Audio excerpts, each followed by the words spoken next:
Mike Storey is back. We just had a hell of a 6-minute show. Some technical difficulties. We're back. We're talking AFC South. First episode of an 8-part series we're doing.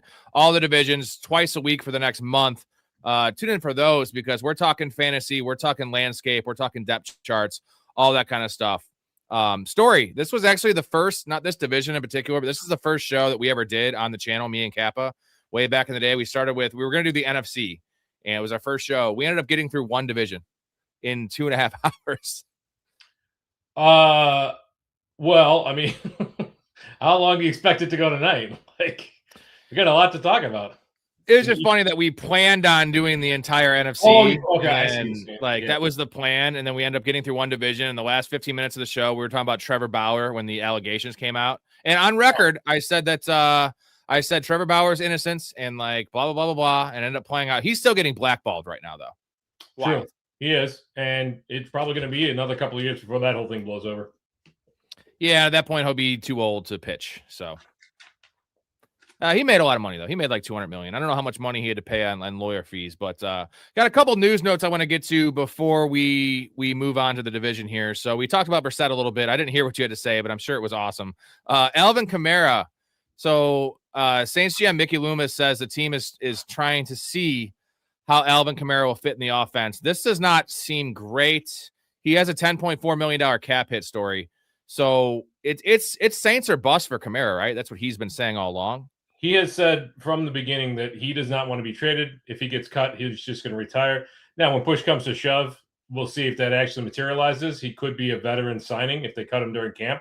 Somebody could swoop in and pick him up. But this feels like all wheels up for Travis Etienne. How much, if Kamara retires or, they trade him for some reason, he goes somewhere else, how much higher would you rank Etienne? Currently going in the mid to early third round. Would he sneak up into the second round for you? Probably, because what's behind Etienne if Kamara's not there? Devin Neal, who was underwhelming, and Kendra Miller, who has a difficult time staying healthy and is actually not that good of a running back. Yeah, I think go ahead and take him in the second round. He should be a workhorse running back. And if they utilize him like they utilized Kamara during those prime years, I know that was a different head coach, but they seem to really enjoy that system there. It could be a really good runway for Etienne this year. Maybe 12 total touchdowns. That'd be nice. Yeah, for me, I'm more just interested in the pass catching, right? Like that's where the money's made. The touchdowns will come. It's not a sticky stat, right? And he's going into a similar spot, right? I think Jacksonville is probably a better situation last year, but Trevor Lawrence was taking all those rushing touchdowns away from him. So Trevor Lawrence had 9 rushing touchdowns. Tyler Shuck can run, will run. He's not a 9 rushing touchdown type player. I think the offense might be a little bit worse than what they had in Jacksonville last year. I do think that we need to be mindful of the fact that they didn't really utilize Kamara in a pass catching role like he was his strength for some reason. I'm not really sure what that was. You know what I'm talking about, right? Where it's like, Kamara got 2 targets this week. Okay, why? Why did we not utilize him? And they're trying to run him up the middle. I'm convinced that's why he got injured, but I'm not sure what Kellen Moore's plan there was. So we hopefully kind of learn from that, and that Etienne can actually be a nice pass catching role because. Man, you look at last year, what did Etienne have? Like 350 yards receiving, 30-some receptions, 40 receptions, something like that? Yeah, it was low on the reception total, but the yards per catch were really high because he was catching some of those wheel routes and scoring. He only had like 5 or 6 receiving touchdowns. Next news note, this one's interesting. So Deshaun Watson, the report is that Todd Monken and him have hit it off. You've been pretty adamant that you think Deshaun Watson starting the year. Am I correct on that? I think so. Yeah, I'm fairly. I mean, when Jimmy Haslam, who's the owner of the Browns, starts talking about he's going to have a fresh start, and Todd Monken has a great chance, or that Watson has a great chance with Todd Monken. I got to think that he's the guy, right? I mean, he's 30. He hasn't played since week 6 of 2024. He's going to compete with Shedeur Sanders and Dylan Gabriel, our favorite. But it sounds like he's the early favorite to win this job. What does hitting it off mean with Todd Monken? That's my question. Like, that's not, it's not exactly a guy you want to be like, hey, honey, I'm going to go hang out with Deshaun. We're hanging out. We're having a get guy's day. Like, what the hell does that even mean? Hey, guys, the management needs everybody to get out because they caught a guy jerking off in here, and they're going to send in a crew to wipe down the loads. Go ahead. Yeah. That's hanging out with Deshaun Watson right there on a normal Tuesday afternoon, right? Oh yeah. He's up there with our regular sex pests like Robert Kraft and well, heck, I guess Peyton Manning at one point. Definitely Peyton Manning, and now Mike Vrabel. Mike Vrabel's in that same conversations of guys that just they lead every decision with their penis. That's most men, though. Story. Let's give him a little cut him a little break. Would it surprise you if Vrabel came out and said that he had a sex addiction like Tiger Woods? It seems like it's a go-to, like, get out of jail free card. Like, oh, I've got a sex addiction. Oh, it's not my fault. I think that's kind of what he said. I mean, in a way, he said he was seeking counseling. So when you seek counseling for something that's not like drug related, that's kind of the same thing, right? I mean, counseling could be any number of things: addiction counseling, anger counseling, empathy counseling, right? Leadership counseling, any number of things. But the fact that it came out after this whole thing with the reporter leads me to believe that this is an admission of guilt without actually admitting guilt. Blake says we can make a team out of the sex addicts here. We have a coach, a quarterback, a kicker, Justin Tucker, that is, and an owner. I think Peyton Manning is the backup quarter. Peyton Manning is like the quarterback's coach. We have a whole litany of these guys. Trevor Bauer is like a consultant. No shortage of sex pests in professional sports. No, unfortunately. Last news note. We talked about a little bit off air. Stephon Diggs, chance to go back to the Patriots. Does this make a lot of sense to you? Because Demario Douglas is there. Like, they're going to bring in A.J. Brown. Kayshon Boutte is still there. They're probably going to trade him. But they signed Romeo Doubs. Like, what? They drafted Eli Reardon in the fucking 3rd round. Just a lot of pass catchers there. This would be bad for Stephon Diggs, right? I mean, Reardon, I wouldn't put much stock into him being a fantasy factor or even a pass-catching factor, realistically. It'll be nice for Drake May. Boutte's not at the team facility for the offseason program, which is weird because, I mean, he's eligible for a new contract, but there's no reason that he wouldn't be there. Like, holding out doesn't change anything for him. So, okay. But the thing is, like, what's AJ Brown? Like, is AJ Brown, is this thing with AJ Brown still coming down the pike? Or does that mean now with Diggs, is there some leak that maybe Diggs will be back because maybe the AJ Brown trade doesn't happen? I mean, I'm still of the mindset that I think it will. But I mean, you got to wonder if that's a factor with this Diggs reporting. If you were the Patriots and you're in a unique situation where they're in win now, but they also have Drake May and a rookie contract and a bunch of young players, would you rather have Stephon Diggs for, call it $10, $12 million a year, pretty much a veteran discount, hometown discounts, or would you rather spend a first rounder to bring A.J. Brown in? Because they're both similar age. I think Diggs is a little older than A.J. Brown, but A.J. Brown's a much better player right now than Stephon Diggs. Yeah, but Diggs definitely had a role on that team, and he's familiar with the system, and he's familiar with the scheme, familiar with the coaching staff, and he's got some kind of chemistry with Drake May. No deals come to fruition yet with the AJ Brown thing. Now, all signs point to it being after June 3rd or whatever it is. But at this point, like, the signing of AJ Brown doesn't affect compensatory picks. The re-signing of Diggs won't affect compensatory picks. He's going to find a home somewhere. And with a team that's got a 3rd-year guy who played at a high level last year in Drake May and a relatively stable offensive core around him, a team that was, a game away from, I say a game away because they played very poorly in the Super Bowl, but, a game away from winning the Super Bowl, there's worse places that Diggs could go, even if he's an ancillary piece. Jonathan says Brett Favre as well. We got to add Brett Favre to that list. Brett Favre's in any list. So shit human being, sexual deviant, piece of shit hillbilly. Like, Brett Favre could be in any list we want. And I think, correct me if I'm wrong, I do think that Brett Favre wears little shorts. Just accept the fact that you're white trash, all right? Take a look at yourself. You can't do backflips. You don't know karate. You're white trash. You're white trash too, dude. Look at those shorts are white trash. Do not call the shorts white trash. Dennis told me about these shorts, and they're not white trash. Look at this. Look at this. Look what I can do. What does white white trash about that. Don't call me white trash. I feel like if I had that kind of mobility, I'd be capable of pretty much anything. Did you see the Brett Favre doc they had on Netflix? No, I did not. That guy sickens me. He's a terrible human being. Yeah, he's pretty terrible. It wasn't. It's interesting, but I don't know. It's just the whole thing with the reporter. He essentially ended her career because she accused him of something he did, and just really creepy stuff. And then obviously we all know about the stealing money from a charity, and very diabolical, right? It was very diabolical. And like Brett Favre, you have $400 million. What are you doing? You can't do the CTE thing. Like, I don't know. He's not Jim McMahon. He still wears his shoes, at least. Yeah. Well, he also wears Crocs. But I mean, this wasn't just a charity. This was stealing money from welfare individuals. There's a whole the whole welfare case is disgusting to me. Stealing money from people who, I mean, stealing money from many charities is terrible, but stealing it from people who legitimately need it, who are in dire straits, it's horrible, just horrible. Yeah, that's his. I'm thinking of the band Dire Straits. That's Brett Favre just dancing to Money Dire for Straits nothing. with his money. Money for nothing. Yeah, tricks for free, man. All right, let's get into the division story. The division AFC South.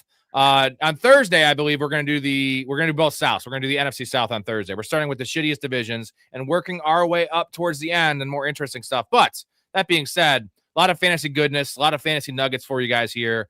And there's gonna be a lot of fantasy relevant players on these teams. Give me your pulse of the division. So you did your rundown last Thursday on your projected records, who's going to win the division. Just give me your pulse. And also, did the Titans have an actual chance to go last to first? No, absolutely not. I would love them. And they have made the most moves out of basically anybody in the NFL this offseason. I love what they've done, but this is still going to be a rebuilding year. This division itself is challenging. It's been unpredictable for years, right? So the Texans went from winning 11 games over 3 years to winning the division behind the arm of CJ Stroud when he was a rookie, and that they won a playoff game that year. And then the Jaguars kind of come on out of nowhere under Liam Cohen. They engineer a dramatic turnaround. It was looking like Trevor Lawrence, that generational prospect, was a bit of a bust, and then he goes on and has an outstanding. They'll win the last 6 games last year. This the top of this division is going to be pretty topsy-turvy. Indianapolis was cruising up until the Daniel Jones injury. This is he's on the mend. It remains to be seen, what his status is at the start of this year. And then the Titans absolutely loaded up in both the draft and in offseason free agency. So I still, I'm going to stick by my preview of what I said, but this one is really tough to call, I think. The Jags lost a lot of pieces, man, and I can see both ends of it, right? Liam Cohen might be that dude. If Liam Cohen's a dude, doesn't really matter who they lose. Coach trumps talent, and he's going to get the most out of Trevor Lawrence. But if Trevor Lawrence isn't the guy, like, no coach can make a subpar, even an average quarterback with average talents win the division, have 13 wins, because they won 13 games last year. They won 8 in a row. So I understand that. And the Colts, I think the Colts have no shot. Honestly, the Colts just lost too much. I think it's a 2-horse race, and the Texans I like their offseason. The Texans defense plays. CJ Stroud is better than what he's played. I think he's better. So we'll get into it, but there's one thing that I think the Texans are missing that would lock them in as the favorite in this division. But to get to the Jaguars, yeah, they lost a lot of pieces on defense. Their defense is going to be rough this year, right? They lost Devin Lloyd. They lost Andrew Wingard. So in and of itself, their offense is mostly the same. You lose Travis Etienne, you replace him with Chris Rodriguez. So now who's the pass catcher there?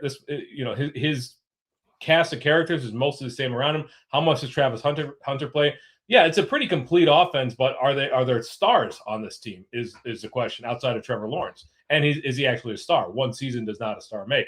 Well, a lot of question marks remain with everyone in this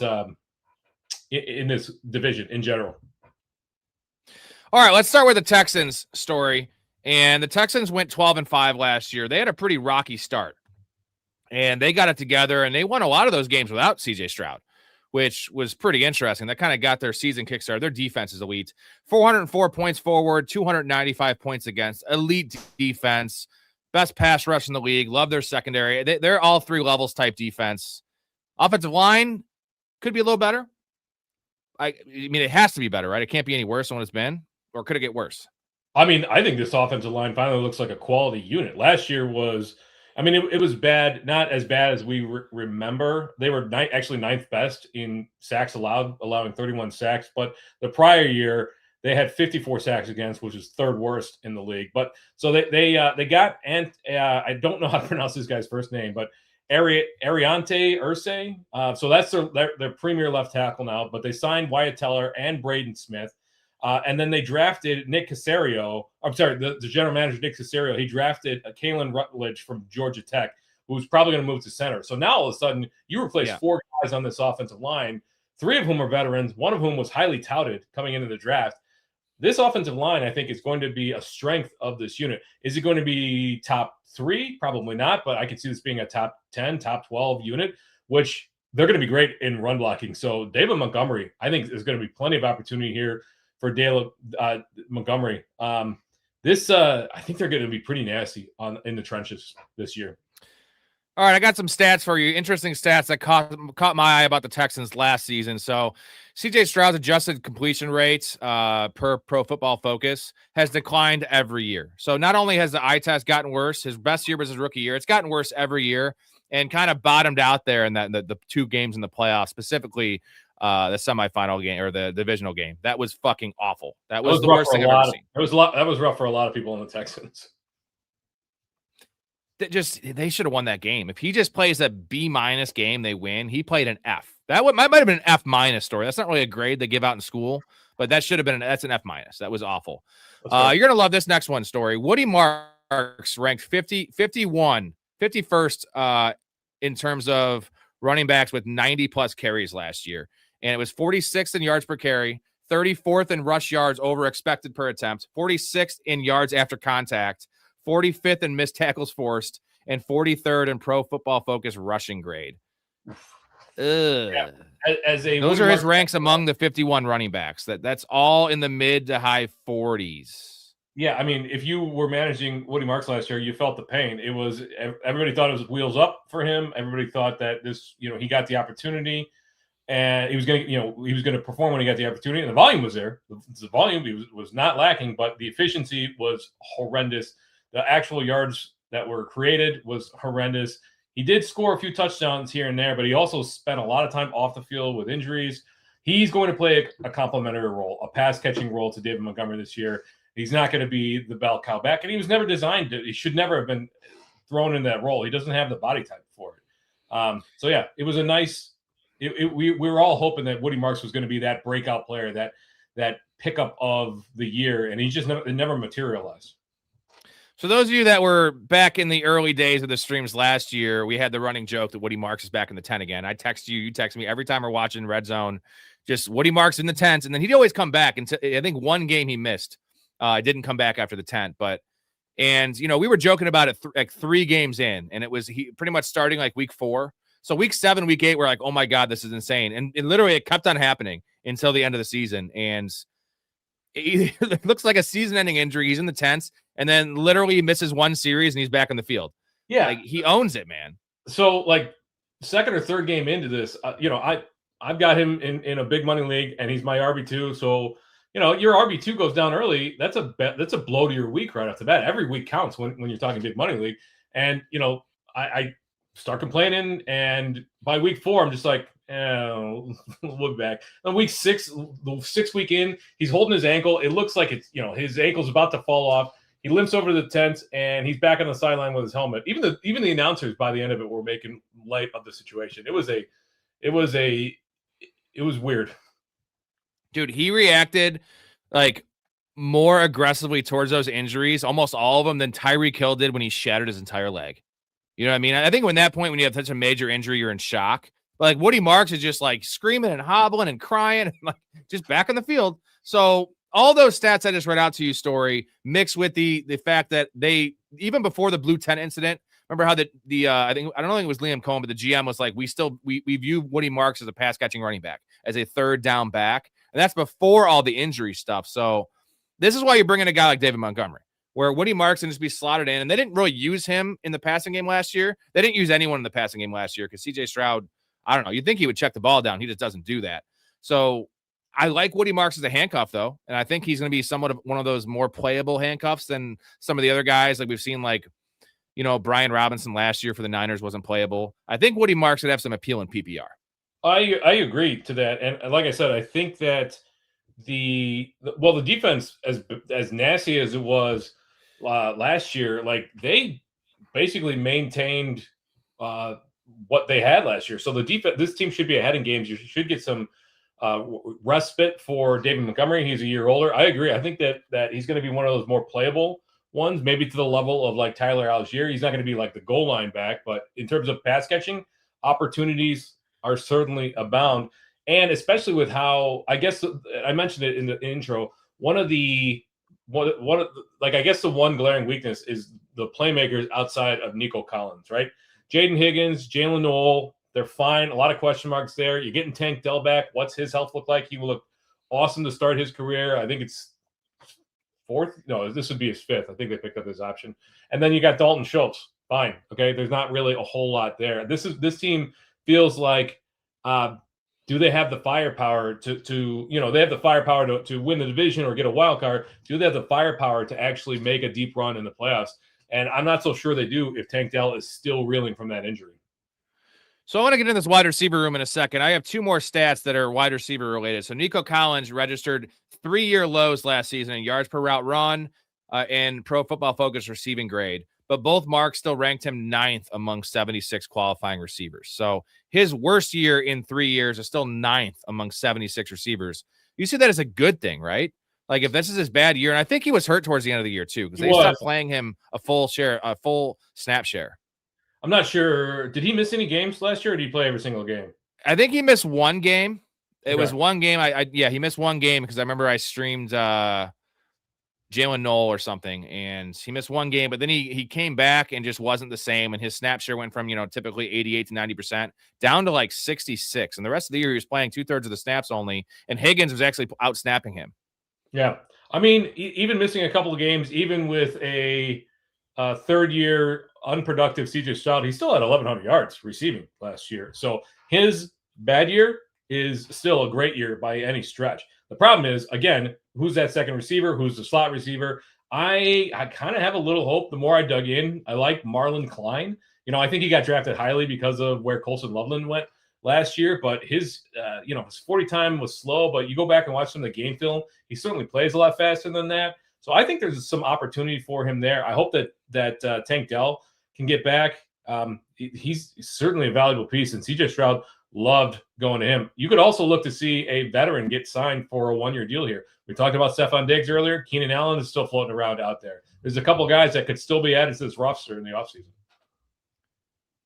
Agreed. Let's check out the Texans depth chart here and just chat about these guys from a fantasy lens. So it's Montgomery and Woody Marks. Jawar Jordan is an undrafted player. So it's just those two guys. Nico, Jaden Higgins, Tank Dell. They're listing Tank Dell as the 3. And then Jalen Noel and Xavier Hutchinson. They love their Ohio or Iowa State guys. And then my guy, Lewis Bonds, who I'm a big fan of. I'm going to give you the ADPs here of just this entire offense. So let's just chat about this for a second. So CJ Stroud going quarterback 23. Now offers nothing on the ground and just, I feel like better real life quarterback than fantasy quarterback. But you think that's pretty fair?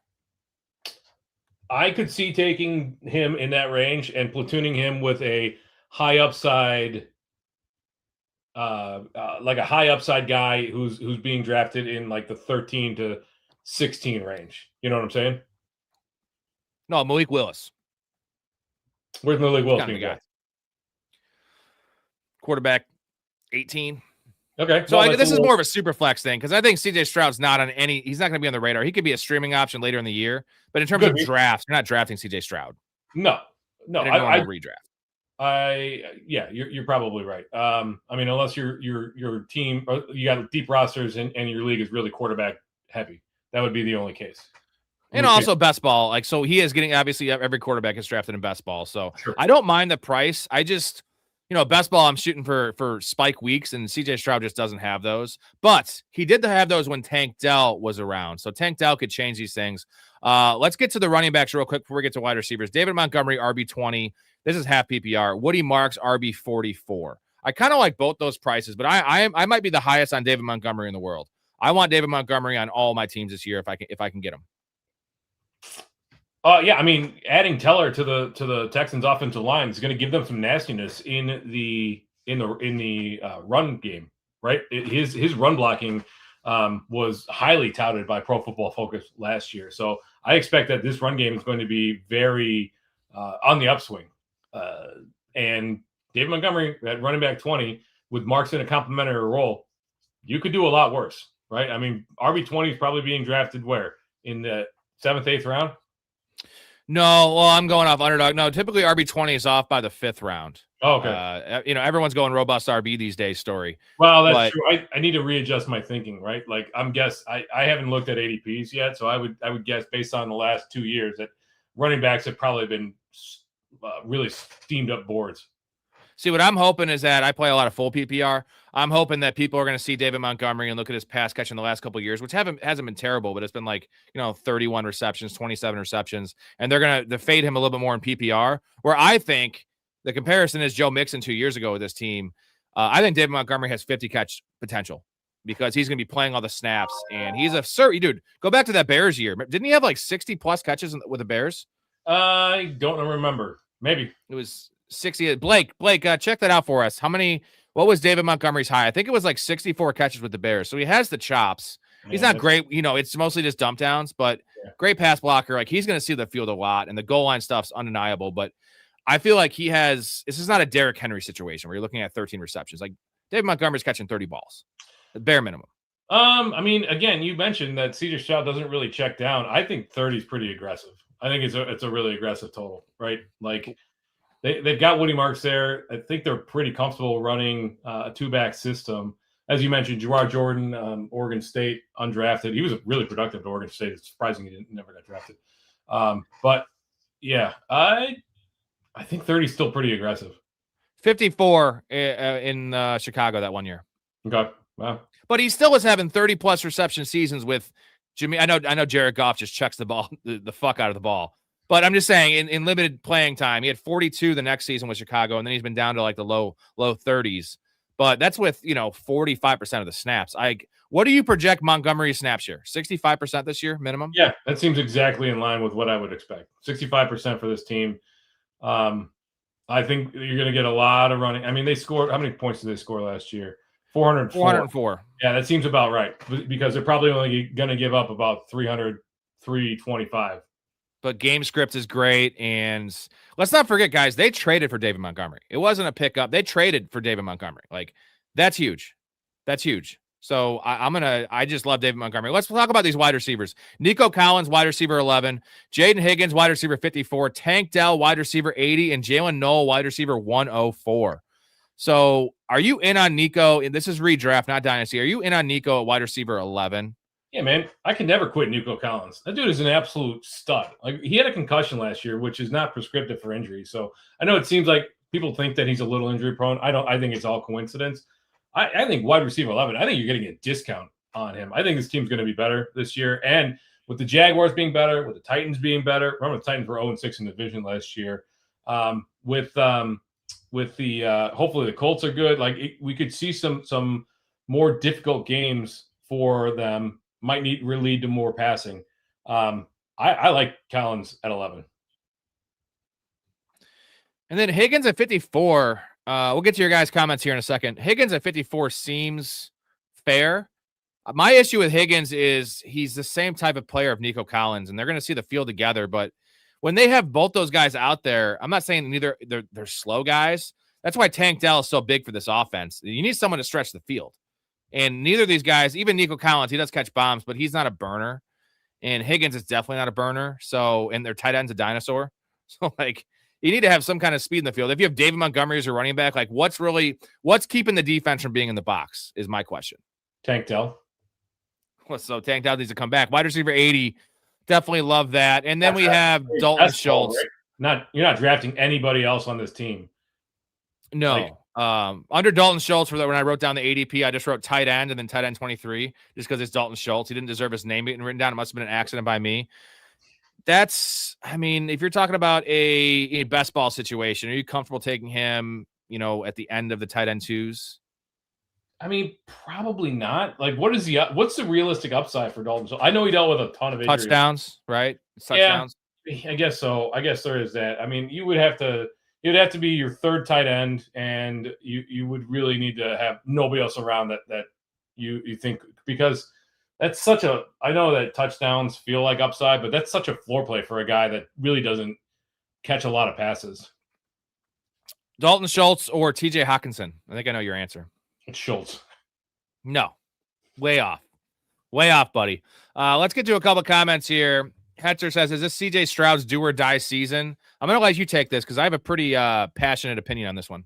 No, I don't think so. I mean, he's pretty much locked in there as a starter. I know that Davis Mills played well in spot starts last year, but they drafted CJ Stroud, and the way he performed, they won a playoff game with him last year, right? They won 12 games. They've won a playoff game every year of CJ Stroud's career. Yeah, this is not a do or die. Like, even if the team takes a step back this year, it's Stroud for the foreseeable future. The way I want to think about it is, in this division, which team would not want CJ Stroud over their current starter? Exactly. Indianapolis definitely wants CJ Stroud over Daniel Jones, coming off Achilles. The Jaguars, as much as we love Trevor Lawrence, CJ Stroud's younger than Trevor Lawrence, and he's won 3 playoff games. And then the Titans, we're big Cam Ward guys, but I think we want CJ Stroud. They're probably within 1 year of each other in age. So I'm just gonna look that up. I want to know myself. Stroud is 24. Cam Ward was an old prospect. 23. He is 23. So think about that. One guy has won 3 playoff games in 3 separate years, and one guy had a pretty raw rookie year with a shitty team, mind you. But that's the CJ Stroud thing. As much as I'm a CJ Stroud hater, this is a franchise quarterback that's just had some rough situations. And it's just wild we say how rough the situations are and they keep on winning playoff games. Story. Road playoff games typically. Yeah. They have not picked up his 5th-year option, Stroud's 5th-year option yet, have they? I don't think so, right? No, but they have to, dude. I mean, Look at what the Dolphins signed Tua. Like, these teams signed because they don't want to lose him for nothing. Team money, bounce back year for Garrett Wilson. Pretty much, I would say he's going early 4th round now, Story. He's dropped a little bit because all the acquisitions in the draft, the pass catchers, and Kenny and Sadiq. Pick 40, pick 40, pick 38 for Garrett Wilson. Full PPR. Bounce back for Garrett Wilson? Why would we be considering this a bounce back? Like, when Garrett Wilson was on the field, he performed very admirably last year. I don't know that he's in a position to bounce back, because his entire season was derailed due to injury last year. He was still the primary pass catcher there on that Jets team. He performed very well. How about this? Will Garrett Wilson finally put it all together, right? And not just live on 170 targets and have empty calories and be wide receiver 26. Like, he's going to get drafted in the mid-teens, late teens for wide receiver. Will he beat his ADP? Will he be a 3rd-round value? If there's any year that he's going to do it, it's this year with Geno Smith. Geno Smith is a very accurate quarterback. And can Garrett Wilson take the next step? That is a tough question. I think we're going to still see a lot of empty calories from him, a lot of receptions. Sadiq's going to take some of the pressure off. I don't know. I think he's pretty fair being drafted fairly is what I would say. Team Money says, I'm going to stick with Tucker Kraft. Well, yeah, we're definitely going to take Tucker Kraft over fucking Dalton Schultz. Like, Tucker Kraft also goes tight end 6, tight end 7. So that's not like I'm the biggest Tucker Kraft fan in the world. That's not quite the exercise. TJ Hawkinson is also going the same. Tight end 24. Bums. All bums. All of them bums. Yeah, what's funny is Blake says Garrett Wilson was the leading receiver in yards and missed 9 games. Yep. 9 times, Story. 9 times. I told you it was a rough injury year last year. Felt it. All right. We're going to take a quick break and play the intro for you guys. 30 seconds. We'll be back with the next division. It's going to be the Indianapolis Colts. The next team. Sorry. Indianapolis Colts coming up next. Check out this intro, Story. You're going to love this.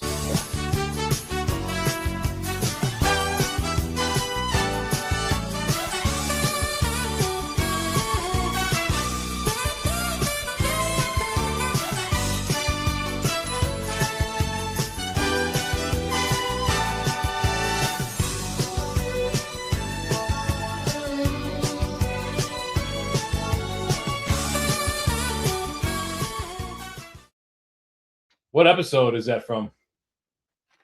That's the Goobacks episode. Oh, okay. Back to the pile. That's the Jaguars receiving room because we don't know what the hell to make of it. And then CJ Stroud's offseason was just pretty much filled with, he didn't hit the gym much. He just went to church a bunch, which we don't really love for fantasy prospects. I mean, he's a big Jesus guy, so more power. That was the joke, Story. That was the joke. Not making fun. I'm saying I want my quarterback in the gym and in the film room, not in church all the time. Just because unless he's sneaking in playbooks in church, which I don't think. Maybe that's the thing. Sneaking in one of those portable TVs with the little, like Homer did in that one episode of The Simpsons. Yeah, like a Back to the Future where he has the porn inside the sports almanac. Something I would do. Okay. All right, let's move on to the Indianapolis Colts. A couple comments here. First, basketball-related note. We haven't seen a player like Wemby before. 41 and 23 tonight. Insane. That is insane. They beat the Thunder. I hope they beat the Thunder. They did. Yeah. No, I hope they beat them for the series, though, I'm saying. You're saying for the series. Okay, yeah. Yeah, they're up 1-0. They're a heavy underdog. Blake says CJ Stroud might be able to think straight because he cut his dreads off. Ooh. Or maybe that was the source of his power. Probably stinky dreads. All right, Indianapolis Colts, gentlemen. Second team here. We're just going alphabetical order. What a wild roller coaster year story. So they went 8-9, but they were 7-1 at one point. And 471 points scored, 466 against. But they were a juggernaut. This was the best top 3 offense after 8 weeks in the NFL. Yeah, I don't know if they were really trying to win games after Daniel Jones went down. But the addition of Phillip Rivers made them a very unserious franchise. I was all in on what Carly Ursay-Gordon was doing. She was taking notes, but staying out of it. They were coached very well. They were managed very well. And then it's like one injury derailed the entire, not just derailed the season, which to your starting quarterback, generally what's going to happen. But like everybody in that front office suddenly lost their mind. It's an embarrassment to sign Phillip Rivers when you got you're telling me Phillip Rivers was the best option for this team. So I don't remember why I got on that rant, but I'm unpleased with what the Colts did last year. And just the fact that they went all in after they knew Daniel Jones was playing with that stress fracture and did the Sauce Gardner trade and trade away their future. When I was saying it the whole year, and maybe I would have been proven wrong when they were 6-1 and 7-1. I was like, I don't believe in this team. I love Daniel Jones is fine, but Daniel Jones, he will get exposed when his left tackle is a little banged up. He doesn't have blindside. He will get exposed, and that's what happened. Mix that with the injury. But they were never a real Super Bowl contender. I know it's crazy to say because the Patriots ended up going to the Super Bowl, but what happened to the Patriots in the Super Bowl? They got fucking blown out. So the Colts would have gotten blown out too.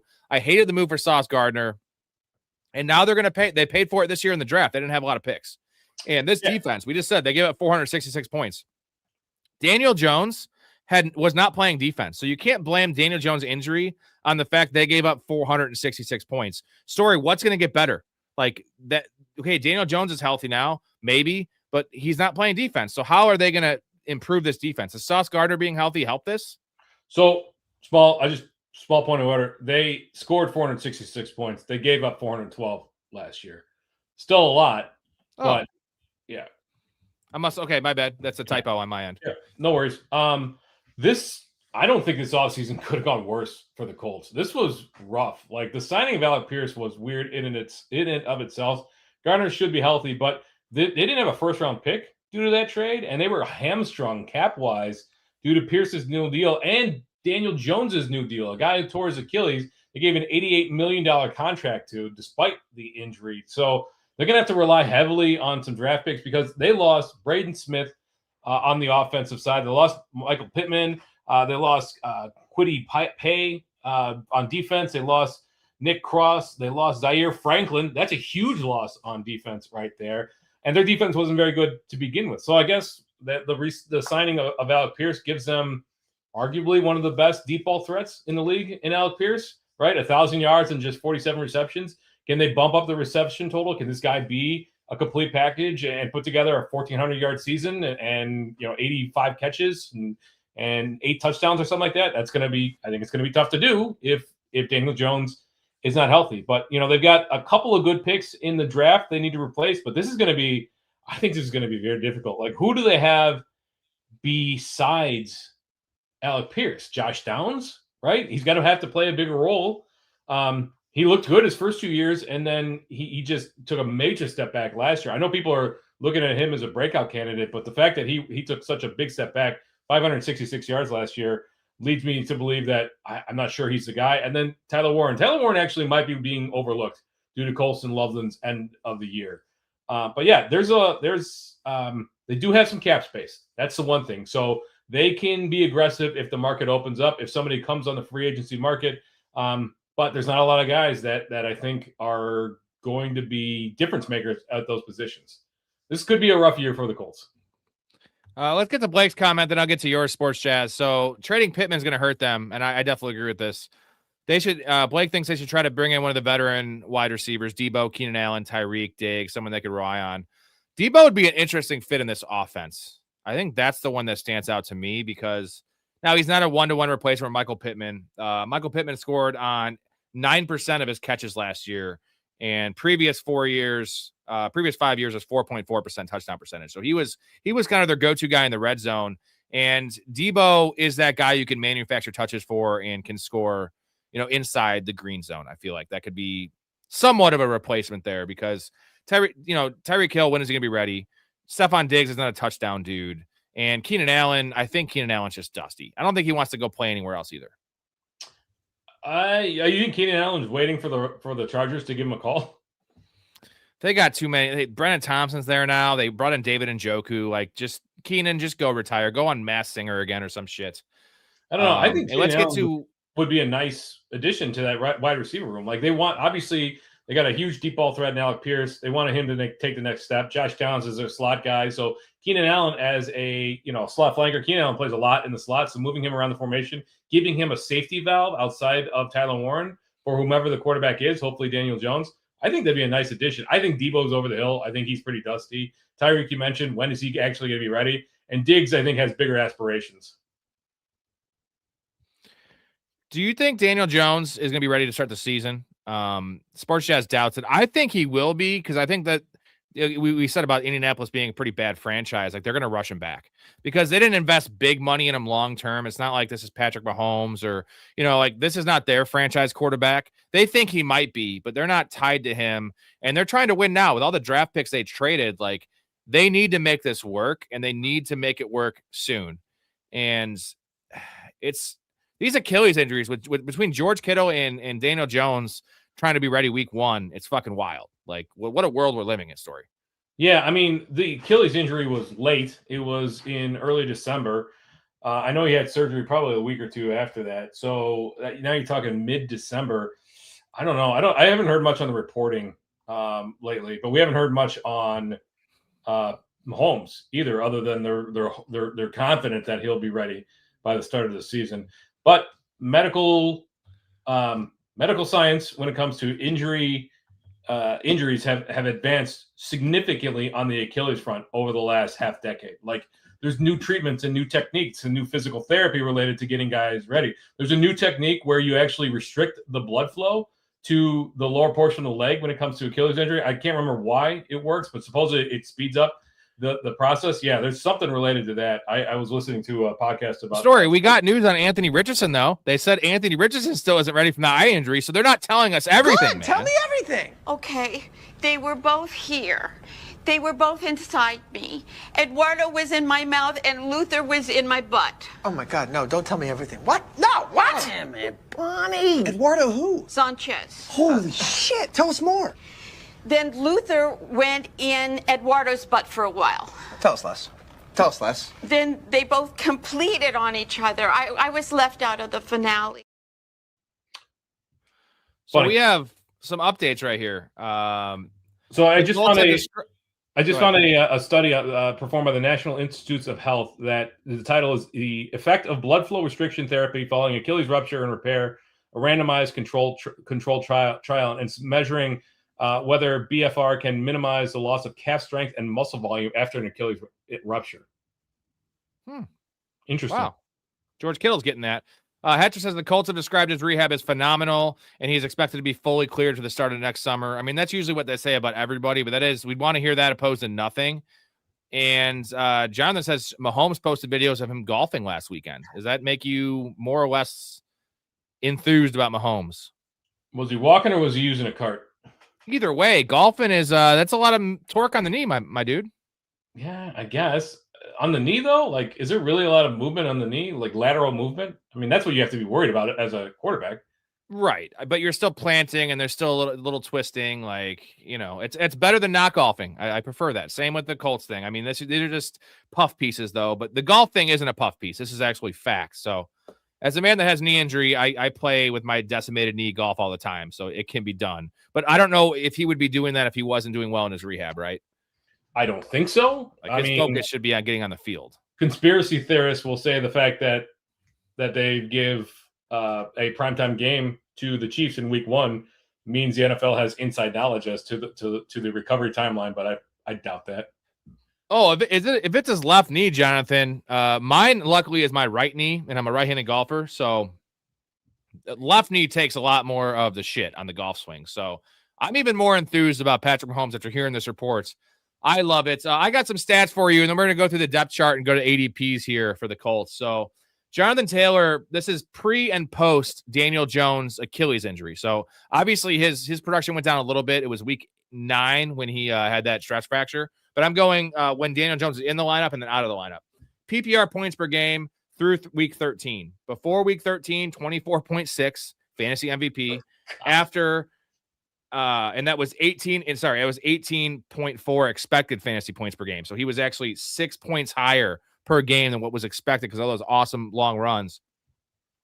He was second in PPR points per game and expected. And then after Daniel Jones left, he was 22nd in points per game. Oh my God. Like that's second to 22nd when he was still getting the same volume, dude. It was still 22 touches a game for Jonathan Taylor. And that just shows this offense went in the tanker. Tyler Warren as well went in the shitter. I was going to ask if you did Tyler Warren's numbers as well, because that was rough. He looked like a fantasy MVP, right? Like Tyler Warren, I was banging the drum for Tyler Warren all summer long, and it looked great in the first 8 weeks. So Tyler Warren averaged 1.95 yards per route through week 13, fourth among tight ends with 30-plus targets. That sank to 0.88 yards per route run week 14 on. That is stark. That's actually crazier than what we heard about Jonathan Taylor just now. That is wild. So everything relies on, like, okay, they're not bringing back Phillip Rivers this year, like that much. So it's Riley Leonard, right? Because it's not going to be Anthony Richardson, right? What's the delta between MVP candidate Daniel Jones and second year guy Riley Leonard? Like, how much better is Daniel Jones and Riley Leonard? That's what I'm saying. Like, were they overperforming? Was Daniel Jones the catalyst? 30% sample size, right? 30% better. How much? 30%. So Riley Leonard can at least be, if he's at least serviceable, because there's no argument. Phillip Rivers was atrocious, and again, the fact that he stayed on that roster to the end of the year is an absolute joke. But if Riley Leonard is serviceable, if Jones starts on the pup, Riley Leonard can at least be serviceable for these guys to start the year.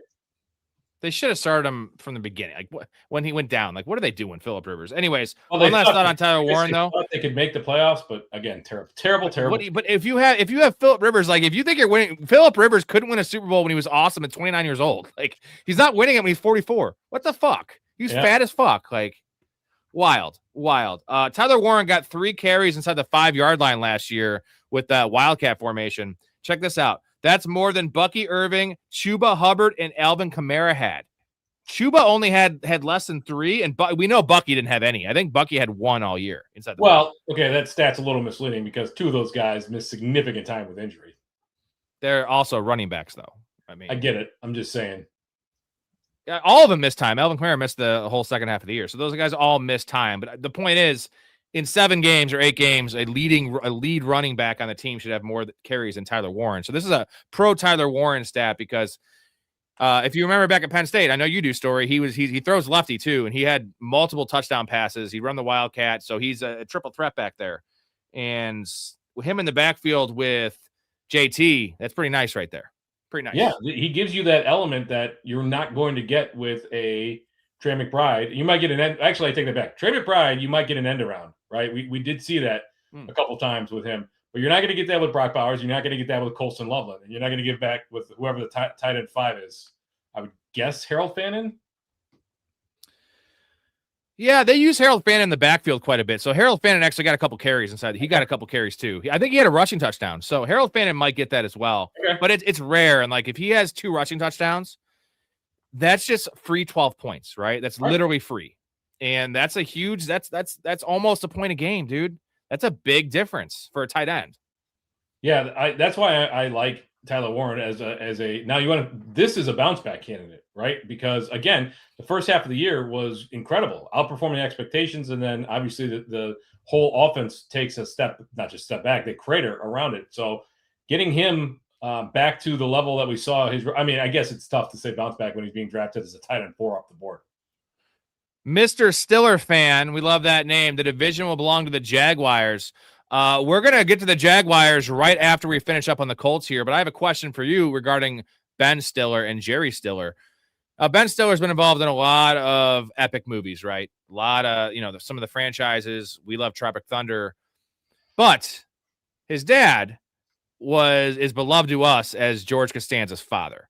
So who would you want to go without in your life? You can just take one of them off the planet. Obviously, if Jerry Stiller wasn't on the planet, then Ben Stiller wouldn't be alive, but let's just say he didn't act. Do you want to have Ben Stiller in your life or Jerry Stiller specifically just for Seinfeld? Yeah, that's difficult, but if you don't have Ben Stiller, you don't get Dodgeball, you don't get Tropic Thunder, you don't get any of the Meet Does, you don't get the Meet the Parents series at all. There's a lot of comedy gold that's sitting out there with Ben Stiller. So I got to go about Mary. Yeah, I got to go with Ben Stiller. He's done some clunkers too, but man, Tropic Thunder is one of the most underrated comedies of all time. My favorite Ben Stiller is still Happy Gilmore. It's pretty good. I trouble you for warm glasses. Shut the hell up. All right, so ADP for these Colts players here. Daniel Jones, quarterback 25. Jonathan Taylor, running back 4. Alec Pierce, wide receiver 34. Josh Downs, wide receiver 43. Tyler Warren, tight end 4. But the ADP is a little lower than Colson Loveland, who's tight end 3. So as we look at this, it's a very consolidated tree, at least it's how it's being drafted, which we do like, Storey. But we don't know who the hell the wide receiver 3 is on this team. Deion Burke should be the answer, right? But they drafted him in the 7th round. And it's just a Josh Downs replacement. Like, he's not going to – it's Ashton Doolin, realistically. Yeah, but that's super gross. And then they don't have a running back 2 right now. And I'm going to lean to DJ Giddens. I know Seth McGowan's the new shiny toy, but both these guys don't have high draft capital. So is there a handcuff to own in this backfield? If you're talking about a deep league, who are you going to put a dart throw on? Is it going to be Giddens or Seth McGowan? It's probably going to be Giddens still because he was the replacement for Jonathan Taylor. But that position in and of itself, there's more valuable running back handcuffs out there. Jonathan Taylor is a one-of-a-kind talent. And even with that system, we never saw a back. We were talking about like Zach Moss had a game here and there when he was a starter. We never got the kind of production, not even like 70% of what Jonathan Taylor was. So if you have space and there's no other better handcuff, it's probably Giddens. Still, Seth McGowan, big-time disappointment in his draft capital because we liked him during the draft process. He just never got the draft capital. So he's behind Giddens as far as I'm concerned. Yeah, I agree. I think Giddens is definitely a better pass catcher too. And they're just going to go with the second-year guy. I feel like neither of these guys should be rostered, but, in case JT goes down. Tyler Warren, tight end 4, we talked about him. And then we like both these wide receivers at ADP, right? Pierce and Downs. Because I do. Yeah. I love Pierce at 34. And Downs, I feel like the gap should be bigger. But Josh Downs on a per route metric basis has always been great. always been great. He just never gets the playing time. And now it's like, if they don't bring in Debo, they don't bring in Keenan Allen, one of these guys, like Josh Downs should be on the field 75 to 80% of the time. And he's been historically like a 50% route participation player. His first 2 years I thought were really promising. And then again, last year was a huge disappointment. You did still have Michael Pittman there, and the second half of the year was a disappointment for this entire team. But Pierce at 34, like, how do you not love a team's number one wide receiver that just got an absolute bag? Do you think the Colts are paying this guy to not utilize him? Yeah. Right? Like, they're going to do everything they can to make it work and make themselves seem smart. You see teams do this all the time, which is a stupid decision, right? You just got to utilize the guy properly. But and what I loved about Alec Pierce's game last year, I know the numbers don't necessarily say it because it was 47 catches for 1,000 yards, but the first couple of years in the league, he was literally Marquez Valdez-Scantling running fucking go routes exclusively. Last year, they were mixing in breaking routes. They had some slant work, and I think they can use him in the slot a little bit. Not a lot, let's say 25%, which would be way up from what he has been previously. So I think they're going to design some touches to get the ball in this kid's hand because super athletic, one of the highest verts in the league. Ironic that he's white, but not to bring race into this, but Alec Pierce is he should be called Jamal Pierce. Wide receiver 34 is just money to me. I still think this team is going to miss the Michael Pittman if they don't sign somebody like that. Big body, physical wide receiver who can both play over the middle and inline block. He's one of the guys in the league that will block edge rushers. You know what I mean? Like, they don't have a guy on the roster right now that can really fit into that role. So the best offenses in the league, as far as I'm concerned, have that kind of versatile wide receiver. I'm interested to see who's going to play that position for them this year. We got another Ben Stiller comment. Thank you, Derek. Derek, who's reigning over the Dynasty League before the draft even started. You son of a bitch. We love you. But Ben Stiller directed Severance, also awesome show. Also, Tropic Thunder, he's directed quite a bit of stuff. He's really good in Curb Your Enthusiasm. Yeah. Love the play with him and Larry. Super good. So I love when someone's name starts a conversation. And what was the guy, Rotten Sex Hog, you loved? Rotten Sex Hog.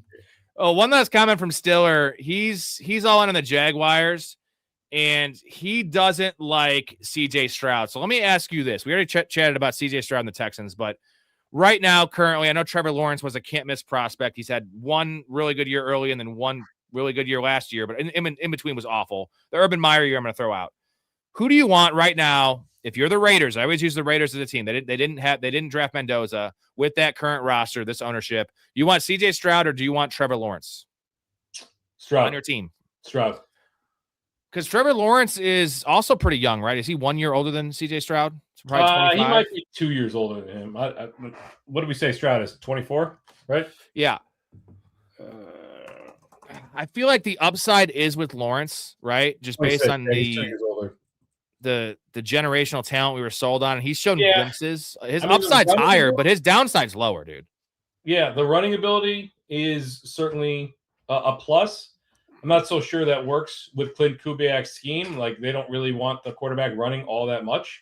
So for me, I think Stroud's a better fit for that. Like, not, I guess you're talking not about even system, just in general. Like, who are we taking? It's tough. It's really close for me. It's close. I think it's close. I've been down on Lawrence since his rookie year. Last year, he proved me wrong, but that's a 1 year sample size. I'd like to see him do it multiple years in a row, at least 2 years in a row, before we crown him the next, Jim Kelly.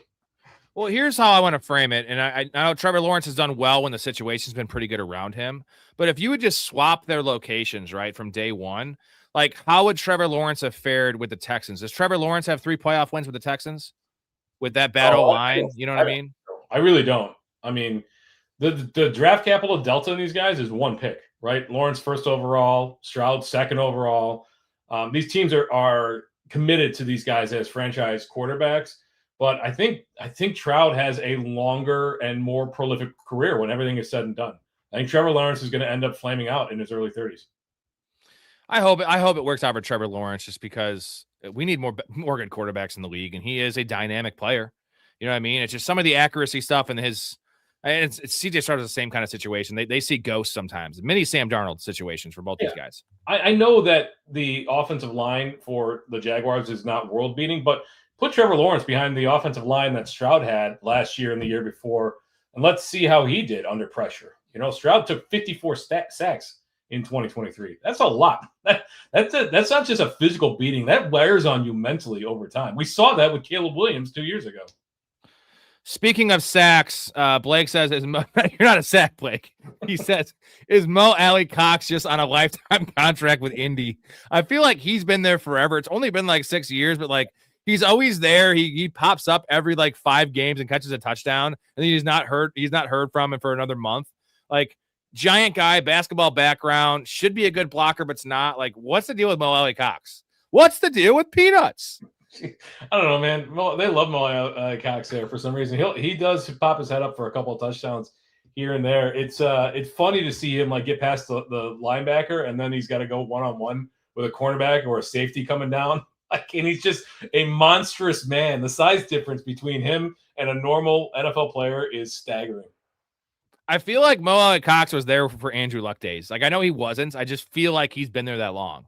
He's been there a long time. He's probably a candidate for our most average NFL player award. I feel like when his career's over, you're going to look at the numbers. He had a couple of years of like 4 touchdowns. It's like usually 3 touchdowns and 300 yards. Most average right there with a superhuman body type. He's definitely superhuman in terms of physical size. All right. Mo Alley Cox was a hooper at VCU. Some inside information there on Mo Alley Cox.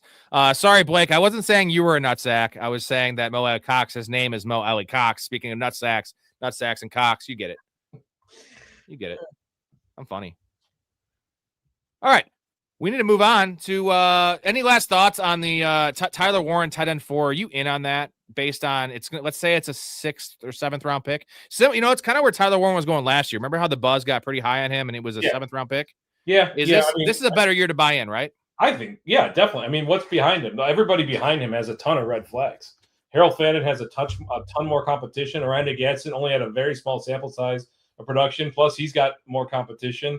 Kenyon Sadiq is a rookie. Kyle Pitts has never been consistent in his career. There's a lot of question marks with the guys behind him. So you might as well take it for a guy that, as a rookie, what'd you say, 1.88 yards per route run? As a rookie in the NFL, as a tight end, I think it's pretty good and something I'm willing to take a shot on. Well, and the stat I read about Michael Pittman, right? 8.8% of his catches last year were touchdowns. Like, he's not on the team anymore. And Josh Downs is certainly not Josh Downs, as much as we love him, he is not a touchdown merchant. He's not going to score 7 or 8 touchdowns. Alec Pierce is going to get a lot of double coverage. Like, I think Tyler Warren's going to get more volume and be more of a focal point in the red zone when they're trying to stop JT and Alec Pierce. So yeah, that's all plus for Tyler Warren. Right now, it's Ashton Doolin, other like their third wide receiver, right? Who's their red zone threat? It's Tyler Warren. That's it. And also the carries. I guess Anthony Richardson is 1 season away from playing in the UFL. He's going to get released. They got to release him. They have to, or at least trade him. They're trying to get like a 5th rounder. Like, at that point, just get rid of the kid. Terrible pick by this organization. Just an absolutely awful pick for a 1 year at a Florida school that was under 500. Just an awful, awful pick by this organization. I still have hope for Anthony Richardson in fantasy. Okay. He just needs to get a starting job somewhere, which is going to be hard. Okay. They said the same thing. He's 22 years old, 23 years old. Come on. I like Anthony Richardson's skill set and physical tools way more than Trey Lance. Trey Lance was way overrated as an athlete. Well, okay, you might like Anthony Richardson's physical tools more, but skill set? The dude doesn't have skills. Trey Lance has no skills either. What are you talking about? Being fast is not a skill for Anthony Trey Lance is terrible. Okay. Trey Lance is bad, and Trey Lance actually can't stay healthy. I know I'm saying that when I'm talking about Anthony Richardson. Not really a good leg to stand on there. No pun intended, but also true. He's a pirate though, right? I don't want to be a pirate. Okay, let's move on. Ooh, Anthony Richardson to the Browns makes a lot of sense. Oh yeah, let's add a 7th quarterback to that room. I mean, I think the Browns might be trying to win this year, which is just wild. But you know what? This is a good one. Anthony Richardson to Pittsburgh. I kind of like that from Team Money. Well, I mean, wasn't that the CJ Stroud experiment? And they decided that they didn't even care about winning with him? You're talking about Justin Fields. What did I say? CJ Stroud. CJ Stroud, yes. The disrespect on CJ Stroud's name. Yeah, weird. That was a weird Freudian slip. Derek says Anthony Richardson can throw a ball a mile. He's Uncle Rico, but he actually has wheels though. He can throw it over that mountain, dude. How much you want to bet I can throw a football over the mountain? 100%. And Robin Lewis, you know what? Story, I've made this point every time we talked about Taylor Green. I said he should have sued Anthony Richardson because he says if not for Anthony Richardson being a bust, Taylor Green, in my opinion, would have been a top 15 pick. I mean, technically, you're right because Anthony Richardson was a top 5 pick. And Taylor Green had destroyed his combine. And it was, you know how hard it is to destroy Anthony Richardson's combine? That was an all-timer. Taylor Green's was better. Taylor Green had experience in college, too. SEC experience. And I think he won the same number of games in their final year there. Yeah. Yeah. And name me one wide receiver on either of those teams. Florida. Who do you have? Tremor DK was on that Florida team. Wasn't Ricky Pearsall on that Florida team? Was he? I can't remember. He just probably wasn't on the field because he's always hurt. Yeah. Yeah, I can't remember.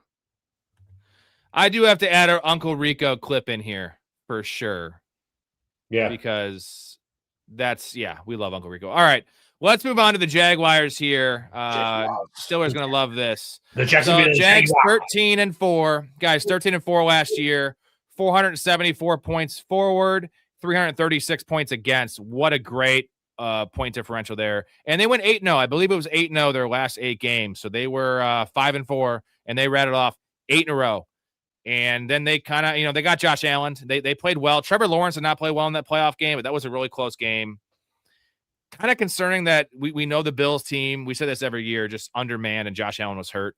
But Josh Allen played a good game in that game, and Trevor Lawrence did not. So give me your take on the Jaguars. Losing Devin Lloyd's an issue. ETN, I think, is going to be an issue, although Chris Rodriguez, Liam Cohen loves him, but I don't think it's an upgrade. I'm interested. I think everybody in the fantasy world is glued to this running back room and how this is going to shake out. I think the biggest issue is losing both Devin Lloyd and Andrew Wingard. Those are 2 massive losses for this defense. I would say arguably one of the biggest shocks was this team winning 13 games last year. I don't think anybody expected Liam Cohen's first season to be that good, especially with how Trevor Lawrence was looking. I mean, Trevor Lawrence was the QB4 in fantasy over those 8 games that they won. But I mean, so much of that was bolstered by those rushing touchdowns, right? 342 points in fantasy, but God, that's a lot of rushing production. He only scored 24 total touchdowns. So that is kind of concerning when you're talking about, like, can he repeat this season? Same cast of characters on the offensive side of the ball, right? The biggest difference otherwise is Travis Etienne. Bashal Tutin's going to see some more time. Obviously, Chris Rodriguez is going to be the between the tackles grinder there. I wonder who's going to be productive in the passing game for the running backs because, like, Tutin, like, people, obviously Rodriguez, not a pass catcher. He's got like 10 career receptions in the NFL, but Tutin only had like 13 catches last year. So scored 7 touchdowns somehow in his limited work. Yeah, so that's impressive. Touchdowns, which is kind of wild when you think about it. I do like the addition of a Rook Ohoro on the defensive line because they got rid of Mason Smith. So this guy should go ahead and slot right in. I think he's going to be a valuable inside piece next to Armstead and Devon Hamilton. But Devin Lloyd, like, what are they going to do to replace him in the defensive side of things? Like, Ventrell Miller was fine, but he was a part-time. He was like a 50% snap share player last year. So this defense is going to be a little bit rough. I think this is going to be I don't see them winning 13 games again this year. I'm not quite sure what the Travis Hunter situation looks like long term.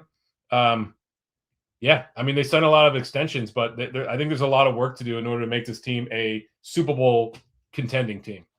That's the next step, right? Same with Chicago. And, you mentioned Liam Cohen, and no one expected that. Just like no one expected Ben Johnson to come in. What surprised you more, Story? Was it Ben Johnson and the Bears going far? The Bears had a better playoff run than the Jags, but the Jags were better in the regular season. So they both came in with, number 1 overall picks. Trevor Lawrence a little older than Caleb Williams, but what was more surprising to you? Was Liam Cohen's awesome resurrection of a bad franchise, or Ben Johnson getting a serviceable offense with the Bears who have never had that? I would say the Jaguars. That was more surprising. We saw what Cohen did the previous year in Tampa Bay, but you could see the raw tools with Caleb Williams. And you had DJ Moore, who was very productive in Carolina and was mostly productive in Chicago. Roma Dunze had a nice rookie year. Luther Burden was a highly touted prospect. Colson Lovell was drafted highly. The running game was somewhat left a lot to be desired. But this Jaguars offense, without Brian Thomas performing, I guess that's the biggest surprise too. Brian Thomas taking a massive step back, not just injury, but production and efficiency and all those kinds of things. We thought this guy was going to be a star in this league, and he took a massive step back. So them winning 13 games on the backs of Jacoby Myers, Parker Washington, to a lesser extent, Travis Hunter, that was, I think, my biggest surprise this past year was that in general. Well, and the fact they traded up to get Travis Hunter and they botched that pick, at least for the short term they have, because I don't know what the hell they're doing with him. He had a bad rookie year. He ended up getting hurt, was terrible on defense. His only game that it was productive on offense was that London game against the Rams when they were losing by 3 touchdowns. That was the only 100-yard game. That was the only touchdown of the year. So, like, that was a 0 from Travis Hunter, and they still won 13 games. So that's impressive. I got some stats for you here. So Trevor Lawrence led all quarterbacks in expected fantasy points per game. So this is a Liam Cohen stat because he wasn't the number 1 quarterback. So if anything, he should have had a better year because the situations they were putting him in and also some of the rushing stuff. But Trevor Lawrence and Bo Nix were the only quarterbacks to rank top 7 in both passing attempts and rushing attempts, which is ideal. That is a fantasy formula right there for a quarterback, right? You get points in the ground, points in the air, volume, right? Volume on both ends. And Trevor Lawrence is running the ball in the red zone. So he tied for second amongst quarterbacks with 9 rushing touchdowns, ranked second with a 7.1 expected rushing TD number, and ranked third in 10 with 10 carries inside the 5-yard line. So 10 carries inside the 5-yard line, that's like Cam Newton shit, bro. That is the rushing that we wanted to see in 2021 when he got drafted out of Clemson. In all the years, he probably had 10 total in his whole career until last year. And it's like, I've always been clamoring for Trevor Lawrence to run, not even just for the fantasy aspect, but it's going to help his arm too, right? You put pressure on the defense. I always say this, and like, that's what Cam Ward needs to do next year is just move around the pocket. Sometimes you don't have to scramble, but that puts pressure on the defense. And that was, I think, the biggest thing. And I don't know if that's a Liam Cohen thing or Trevor Lawrence made a concerted effort to actually just say, screw it, I'm going to take this game over. And it was a breath of fresh air to see for him. It was exciting to see. This is the kind of stuff that we saw at Clemson under a Dabo Swinney team that was a regular national title contender. He's always been, Trevor Lawrence is throughout his career. I mean, he dealt with injuries in 24, but throughout his career, he's always been a 300, 350 rushing guy. It's the rushing touchdowns that doubled from his previous career high. That's where the surprise is. The thing is, like, is he ever going to throw 40 touchdowns? Probably not, right? Like 29 last year, 29 passing touchdowns, 38 total touchdowns. If that rushing touchdown number comes down and he regresses to his career average, you take out the injury shortened season, you take out the rookie year, you're looking at like 26 touchdowns. Like that's what this is disappointing. That's why it's such a surprise. How I don't want to say pedestrian, but for how highly touted that Trevor Lawrence was coming out of Clemson for years 1 through 4. With how unimpressive he looked, for him to take that giant leap forward was what really surprised me with him last year. Was it all Liam Cohen? That remains to be seen. They got a first place schedule this year, right? So that they're all like the Bears. They're playing a much more difficult schedule. So let's talk about the running back situation. ETN out, Bashal Tuten in. And if you remember, Storey, the early episodes here of this season, even before ETN left, I figured ETN was gone. And I was drafting Bashal Tuten everywhere in best ball. I have a lot of shares of him at pick 90, pick 100. And now ETN's gone, but they bring in Chris Rodriguez, who is Liam Cohen's homie. And so Bashal Tuten beat Travis Etienne in yards after contact per attempt and missed tackles forced per year last season. But I went back and watched every touch from Bashal Tuten's rookie year because I was talking about, I was like, he's going to be my guy this year. I don't care if he's RB14. I'm going to take him everywhere. And I watched the film and it was gross. You watched every touch. What did you do that on a smoke break? Because there weren't a whole lot of them. It was enough though. It was every touch, every target. So that the incomplete passes as well. And I was not impressed. And he just looked like a rookie. Now this guy is a combine warrior, underwear Olympian. This dude is chiseled. He is compact. He's got the body. He's fucking 215 at 5'9", super fast. Everything we want. He catches passes. So in theory, he should be an elite fantasy running back. but the vision was bad. The balance was bad. And I am just concerned because everyone's going to say he's going to take the job, but like Liam Cohen loves Chris Rodriguez, and Chris Rodriguez is one of those thumpers that is going to get what's blocked for him. And I think one of my comparisons is remember when Tony Pollard was vastly outproducing Zeke Elliott because he was the ancillary back and his numbers all look better. And exactly what I just said about Bashal Tutin. And what have we seen from Tony Pollard? Like, he's a fine running back, but Tony Pollard's not special. Zeke was special. I know that was back end of the career Zeke, but Zeke was still a better running back that year. But the numbers skewed to Tony Pollard because he was getting the dime defense looks. He was getting the high equity touches when it's like 3rd and 6 and he's having a 40-yard touchdown. Zeke was just running into the middle. I feel like that was Travis Etienne last year. Besides the reception stuff, it was him running up the middle in his 205-pound frame. So what are your thoughts on Bashal Tutin? I don't know if you've watched the film on him last year, but like, do you like him? Let's play a game. Who do you think had more receptions last year, Bashal Tutin or LaQuint Allen? LaQuint Allen. Well, they had the same amount of receptions. They both had 10 receptions. So people keep telling me that the upside is with Bashal Tutin because he's a pass catcher.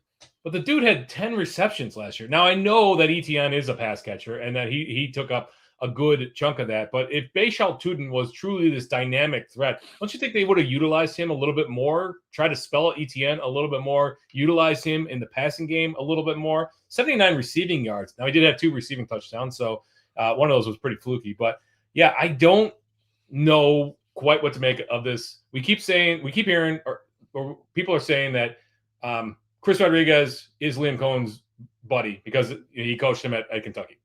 Okay, maybe. That was a long time ago. But they did go out and they signed him to a 2-year deal, $4 million per year, $8 million contract. That's little less than what Tyler Algier got to be what we thought was the lead running back in Arizona. It's kind of a lot of money for Chris Rodriguez, man. So I don't think there's an upside for Chris Rodriguez. There might be upside for Bashal Tutin, especially because they didn't add anything in of consequence. Yeah, I think they signed an undrafted free agent. I don't remember off the top of my head, but they really didn't add anything to this running back room. But I don't think there's upside for Bashal Tutin either. I think this is a stinky 2-way committee at best and a 3-way committee at worst. No, you know what this is? And this is the Tampa Bay Buccaneers last year.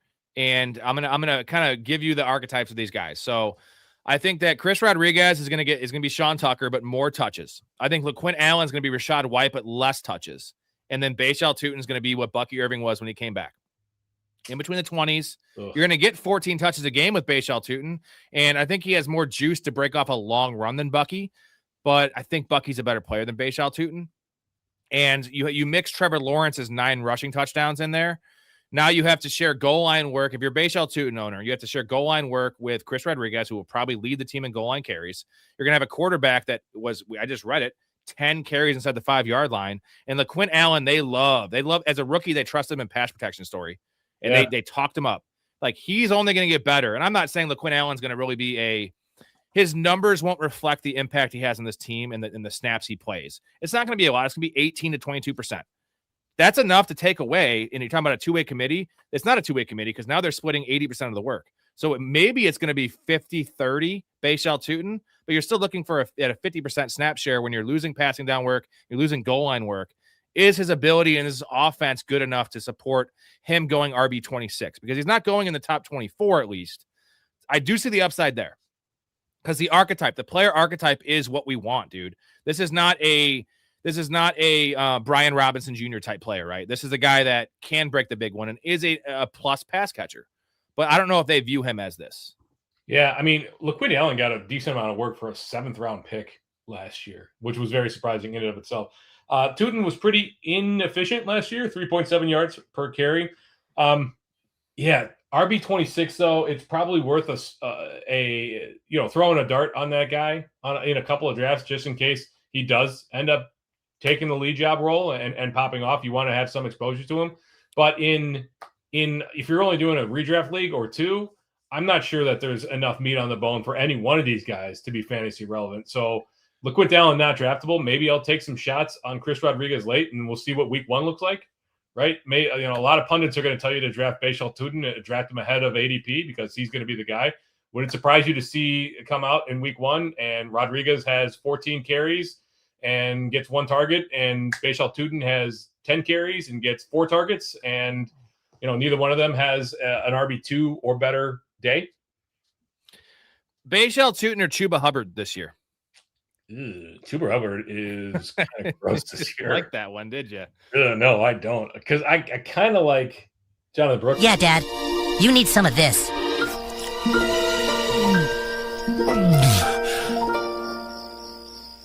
This is cum. That's about how it feels having to decide between those two guys. Chuba has definitely a higher floor, like at least early in the year. We both love Jonathan Brooks, but like it will be Chuba's backfield until further notice. Like I guess I'll frame it like this: if I go wide receiver heavy and this is my RB2, I'm gonna go Chuba Hubbard. If for some reason I go running back, and I get my 3 receivers and Bashal Tuten sitting out there, and this is my 3rd running back, I'm taking Bashal Tuten all day over Chuba Hubbard because I'm looking for that ceiling, that boom, that potential. Chuba Hubbard won't ever be that. No, I don't think so. I mean, they do like him there, but there's just not the explosiveness. There's not the upside, as you mentioned. So it's gross all around. There's got to be better guys in that range, though. Well, a couple running backs earlier, David Montgomery is the answer. So I want to get to the wide receiver room, and I had it in the intro, back to the pile, reference to South Park, and this wide receiver room, if we're going to count Travis Hunter, which we should, is messy. So this is a Brian Thomas thing I want to do. Is, I'm pretty big on Brian Thomas this year in best ball, going wide receiver 32, when last year, as you know, he was wide receiver 10, wide receiver 9, which was just insane to me. I had 0 shares in 35 redraft leagues. My all-time call, I think, in terms of fading a guy, because it wasn't even injury. He got a little hurt, but it was just the offense and his own poor production and poor on-field play. So last year, Brian Thomas declined in every meaningful metric. So route rate was 81%, 2024 down to 79%. Target share, 24% down to 18%. Yeah. Targets per route, 0.25 to 0.19. Yards per route, this one's wild. 2.45 yards per route down to 1.5. Gross. His Pro Football Focus receiving grade, 83 down to 66. ESPN receiver score, I don't know what the hell this is, but it was 57 and 24. 2025 was 17. 17. That's insane. Expected PPR points per game, 14 down to 11. And then PPR points per game, 16.5 to 9.9. 9.9 in PPR points per game for an elite athlete, dude. That they were using him at end rounds as a rookie and just getting him like manufactured touches. And they're just like, nope, you're going to play the Alec Pierce role, even though we don't call those plays and we don't throw the ball downfield. Trevor Lawrence doesn't throw the ball over 8 yards. What a wild, just the stats are just mind boggling to me. I don't get it. I have no explanation for a guy who looked incredibly impressive as a rookie to come in, do what he did, and then to have that kind of fall off. That's unprecedented as far as I can remember. What was the yards per route run last year? 1.5. That's horrible for a boundary wide receiver. And 2.5 the year prior, which is elite. Yeah. It's not, elite's like 2.8 and higher. But it was elite because he had Mac Jones and he was a rookie. You know, true. like, he also very good with Trevor Lawrence being injured for 6 games last year. If you're going to ask me where I would take him, the answer is I have no flipping clue. Like, I don't know what to do with him. I don't know what to do with his running back or this wide receiver room in general. The report early in the offseason was that Trevor Lawrence was going to be near exclusive cornerback. Then Liam Cohen came out and said that report, there was no basis to that report. He's going to play the same role he did last year. Well, what does that mean? Does that mean the beginning of the year when he was incredibly unproductive and he was on the field for 60% of the snaps? Or does that mean that game where he got hurt, where he had 100+ yards receiving and he was on the field for 82% of snaps? I don't know what that means. Let me give you a Parker Washington stat, and then we'll try to digest this wide receiver room. So Parker Washington is the opposite of what we just had with Brian Thomas. So Parker Washington led all Jaguars receivers last year in targets per route, yards per route, Pro Football Focus receiving grade, and ESPN receiver score. So he was the best guy, and Jacoby Myers was no slouch last year coming over from the Raiders. I love Parker Washington. I think he is being overdrafted. So Brian Thomas, wide receiver 32, Parker Washington, wide receiver 35, Jacoby Myers, wide receiver 45, and then Travis Hunter, I didn't even write him down. He's like in the late 50s, which, I mean, I feel like that's a value too, because of if they just say they're doing a smoke screen, he ends up playing offense.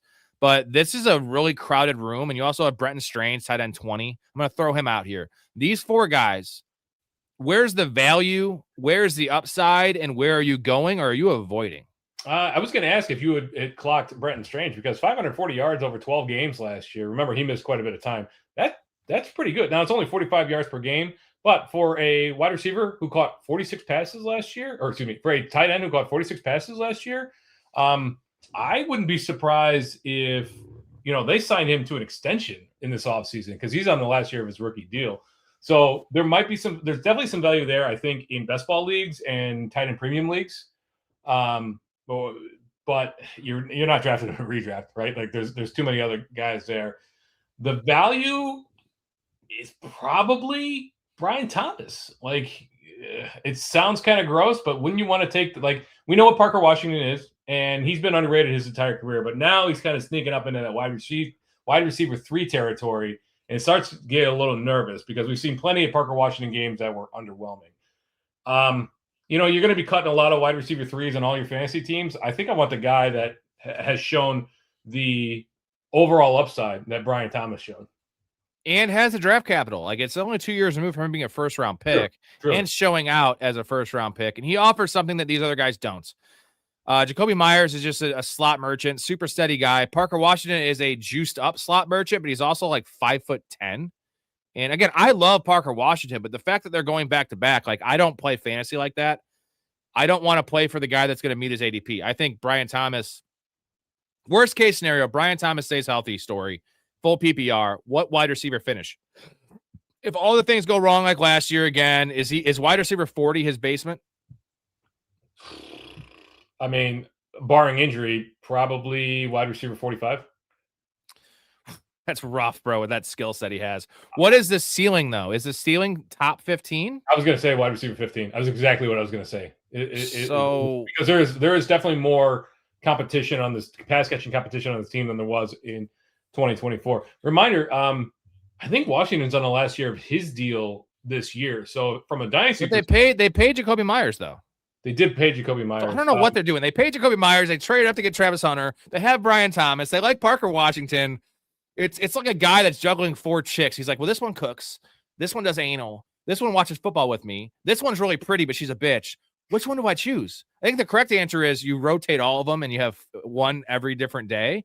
But that gets a little like tiresome. So yeah, and also Trevor Lawrence is the quarterback. As much as his fantasy value was okay passing the ball last year, but it was mostly on the ground. So it's like, but you have Liam Cohen, who is a hell of a coordinator. So there's just so many moving parts here, and there's going to be value. There's going to be value because none of these guys are going high enough, but they're all going in a draftable range.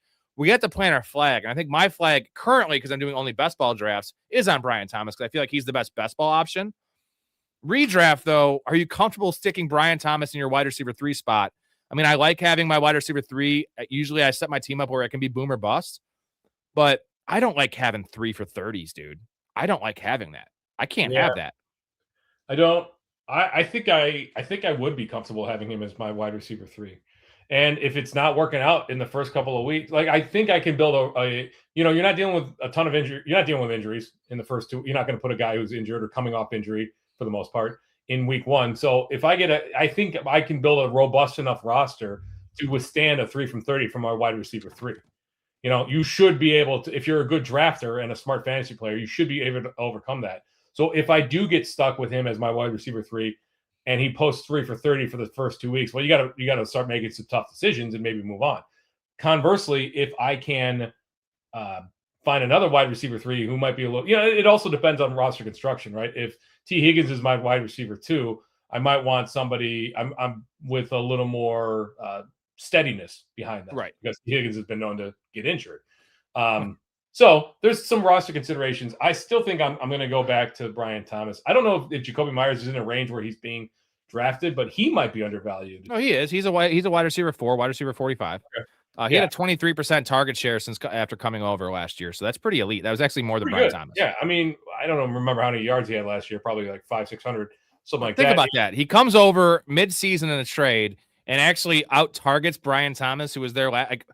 it's just fucking rough to break down. Last question for you, Storey. Where would you rank? Where do you think Brian Thomas should be ranked? So I think that a lot of this has to do with recency bias, and you know how the fantasy community overreacts to everything. And last year, you know, it would have been a bad year if he was drafted at wide receiver 25. It's the Marvin Harrison thing, right? Everyone's writing the guy off. This is only one bad year from Brian Thomas. It's only one good year from Brian Thomas. But I feel like everyone's like, well, he was such a bust last year. The thing is, he should have neuld never been drafted in the first round last year in the first place. That was preposterous. I feel like it's preposterous that he's getting drafted close to wide receiver 36. So where should he be ranked? Is wide receiver 25 fair? Seems a little high. The upside? It seems a little high based on the target share last year and the other offensive pieces in that. I would say wide receiver 30 sounds reasonable. Not much of a value there, but there's inherent upside here, and this is not even. But the problem is we have Travis Hunter who could come back in the mix and fuck everything up. I will say, if you play in return yardage leagues, then Parker Washington is 100% your guy. Why do you always bring this up? Because we play cater to those people. Because we play in a return yardage league. We actually do play in a return yardage league. I don't like it. Last one on the Jaguars. Let's just chat about Travis Hunter. I told you guys we're going to dive deep into these teams, and you're not getting this knowledge, these conversations that you can be involved in the chat as well anywhere else. Maybe you'll get it from Matt Harmon. Will probably do this. Matt Harmon's the GOAT, though. He's pretty good. Thanks. Sorry. It's like he's my brother or something. Like, thank you. He gave me a compliment. Travis Hunter. What are you reading into any of these blurbs and what the coaches are saying? Like, what are we doing with Travis Hunter? What do you project? Defense, offense, split? I don't know yet. I gotta see the camp reports. I've got to see what they're doing in camp with him. I don't give any weight to any of these beat reporters one-liners that we hear about. Like you hear what came out of Tampa Bay recently that Sean Tucker is going to be strictly like the number 3 on the depth chart, and it's Bucky. Like, okay, maybe we'll see what happens in training camp. Right? It's too early for any of this. These speculations to matter. So given what we saw last year and given what draft capital they gave to him, they would be wise to move him to one position or the other. I have always said that he's a better cornerback than he is a wide receiver. He's a fine wide receiver. He's a very good wide receiver. He's not a great wide receiver. He's not elite. So much of his production was bolstered by volume at Colorado, behind a guy that could throw the ball 660 times, in 12 games. I would think they'd be better off transitioning him mostly to cornerback and having a package or two a game for him. What I think we're going to see is not a full-time cornerback, not a full-time wide receiver, and he's just going to be incredibly disappointing whether you have him in an IDP league or whether you draft him in redraft as a wide receiver. It's just they're not even giving the kid a chance. Like splitting time, just the mental aspect, not to mention the physical toll on the body. It's just too much. Pick a fucking side. They're on the fence. Don't be on the fence. Pick a side. Yeah, that's all I want. Like you remember. Well, you don't watch a ton of college, but in college you'll occasionally have coaches who put in. They've got like 2 quarterbacks. They might put in this guy for running. And the old adage is, if you have 2 quarterbacks, you have no quarterbacks, right? Not getting in a rhythm, not learning with the right. You're not, especially with Travis Hunter. Like, is he in the wide receiver room? Is he in the cornerback room? What film is he watching? Because you can't. His time is limited. So what's he actually spending his time on? I think it's a bad idea to try to. But it seems like Cohen is kind of dug in on having him be not even a full-time player, but a split player amongst the two. And it's a lot easier for them to split him because as Hetzer pointed out, like they didn't just pay Jacoby Myers $60 million to stand on the sidelines with a clipboard. So I'm wondering what room he's in also, right? Is it the defensive side? Is it the offensive side? Maybe he needs to take a page out of CJ Stroud's book and just go to church. It's really unfair. It's my team. It's my quarterback. And if you guys do that, man, it's unfair. We lost as a team. The snip in there always gets me. My team. Yes. Sorry, you know what? We said a lot of kind words about CJ Stroud today, so I think we can make fun of his off-field habits a little bit. Anyways, Tennessee Titans. This one's going to be a little quicker because there's not much to get into with the Titans. And I actually only have 2 stats. There is a fair amount to get into on their offseason moves. So I get to see a man about a lizard. So I don't know if you need to entertain the folks, answer some questions. I'll be back in 90 seconds. I can do that. Hetzer, you're right. They have a bigger need at cornerback than wide receiver. But if that's the case, they traded up to draft a cornerback. That's not really a cornerback. That's a project. Like, don't do that. I feel like the only reason they traded up was to have him be this generational player. And that the plan was to play both sides, which I always thought was a joke. That was kind of the plan. And he's just not going to, like, he's not elite enough at wide receiver to go. Like, that's going to be where Jeremiah Smith gets drafted. Like, that's Julio Jones territory. Like, those guys didn't even go that high. And he's not generational like that. Cool, he can play both sides of the ball. I feel like all these guys could play both sides of the ball, just no one utilizes them like that in college. So it was just a really weird situation, and it's still going to be weird. So I still like Brian Thomas here. That is my dude. And I think that Jacoby Myers is also a value. I am off Parker Washington. You guys know how big of a Parker Washington fan I was last year. It was my priority ad. The week that Brian Thomas had that injury, and I had Parker Washington everywhere. He won me a couple weeks. He looked great last year. So I was on that, but like that was situational. That was because the room was watered down, and somehow Brian Thomas comes back and Parker Washington was still crushing. I think Brian Thomas was hurt. I think that's my number one takeaway. I think he played bad last year. I think it got in his head, and he was also hurt, and they kind of went away from him. I think that with an offseason, Brian Thomas has a draft capital. Give me that all day long with Brian Thomas at wide receiver 32. I'm going to play a clip here and grab a drink, and then Storey will be back in a second, and we will finish up with the Tennessee Titans. What's happening here? That French animal bit my ear off! Well, that's an absurd exaggeration. My apologies, Bidwell. He look in our tent. He look at my woman. He saw her breast. Her breast? You saw her breast? I've said it before and I said it again. Any man who look on her will die. You'll die. Don't look at her. All right. Let's move on to the Tennessee Titans, Mike Storey. 3-14 last year. They scored 284 points and they gave up 478. Now, my math isn't great. I've been drinking a little bit, but that's not good. It was an awful year. It's less than ideal. Cam Ward. So I'll give you a couple stats. I only have 2 stats for the Titans because there was not a lot going on last year. Cam Ward's 3 best games last season in terms of adjusted yards per pass attempt came in his final 3 games. We like to see that. It looked better in real life. The numbers were better. He was running a little bit more. That's cool. And then Gunnar Helm drew a target on 22% of his routes last year, which ranks 6th among 49 qualifying tight ends. That was with Chikakonkwo there. Chikakonkwo was now gone, and they bring in Daniel Bellinger, who's just going to follow Brian Daboll into hell. I mean, it's just going to happen. That's fair. So what do you have in the Titans? Remember that one year that Daniel Bellinger was halfway relevant as a fantasy, like a tight end 2 on the Giants? Mm-hmm. He was a PPR scam. So the offense was rough last year, but arguably the defense was more rough, right? They gave up a 5th worst 2.46 yards or points per drive in 2025. That is god awful. Now, the big question is, what did they do in the offseason? Well, the answer is, what didn't they do in the offseason? They signed on the offensive side. Yeah, they signed Wan'Dale Robinson. They drafted Carnell Tate, amongst a slew of other offensive signings. But the big offensive signings on defense: John Franklin Myers, Alante Taylor, Cordell Flott, Jermaine Johnson. They got Jeffrey Simmons there, right? They've got Cordell Flott and Alante Taylor are 2 huge pieces to the secondary. I mean, they spent a lot. They spent $100 million on these 2 guys.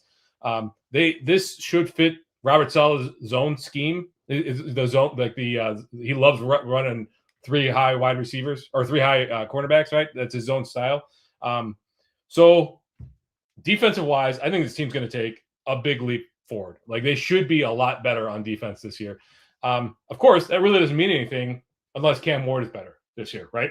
Right. So 3-14 last year. You mentioned 250 points last year, something like that. The big question is, can Brian Daboll coax a season out of Cam Ward like he got out of rookie Jackson Dart. Now, obviously, Cam Ward is not the rushing quarterback that Jackson Dart is, but Cam Ward is a much more impressive passer than Jackson Dart was. Last year, Ward had a league worst 143.2 EPA. That's god awful. Like, that was worse than what I was expecting. But he was like, who was his pass catchers last year, right? Like, no tight end of consequence. Chigakwanko, who's moved on, he's in Washington now. Alec Ayamanyor, who we liked, but he's a Stanford project. Come here, DK. So those guys are still back, but you have Carnell Tate and Wan'Dale Robinson as a nice safety valve, and they paid him a lot of money, $80 million, right? That's a slot presence. That's easy throws for Cam Ward. Last season, Robinson played 548 snaps in the slot. He should be a true slot merchant. I think that it's impossible for this team to make the leap to winning this division, in my opinion. But at the very least, they're going to make some incremental step forward. They spent a lot of money in this offseason. They should have a lot of money in the offseason next year with some restructurings in order for them to continue getting better. I see them as a just under 500 team this year. So Robert Saleh would make that defense they had last year better because that's just the type of coordinator he is. And you mentioned they actually have talent on the defensive side of the ball, which they did not have last year, or a good coordinator. So I like all that. From a fantasy lens here, Cam Ward going quarterback 24. Best ball, I do love it. I think he's going to take a leap forward. And you mentioned Jackson Darts, and they don't have the same skill set. But Cam Ward ran a lot in Miami in college. He ran a lot, and he ran a very, very, very little last year. So I think that the running is going to step up, at least running to throw more, opposed to just literally sitting back there taking sacks.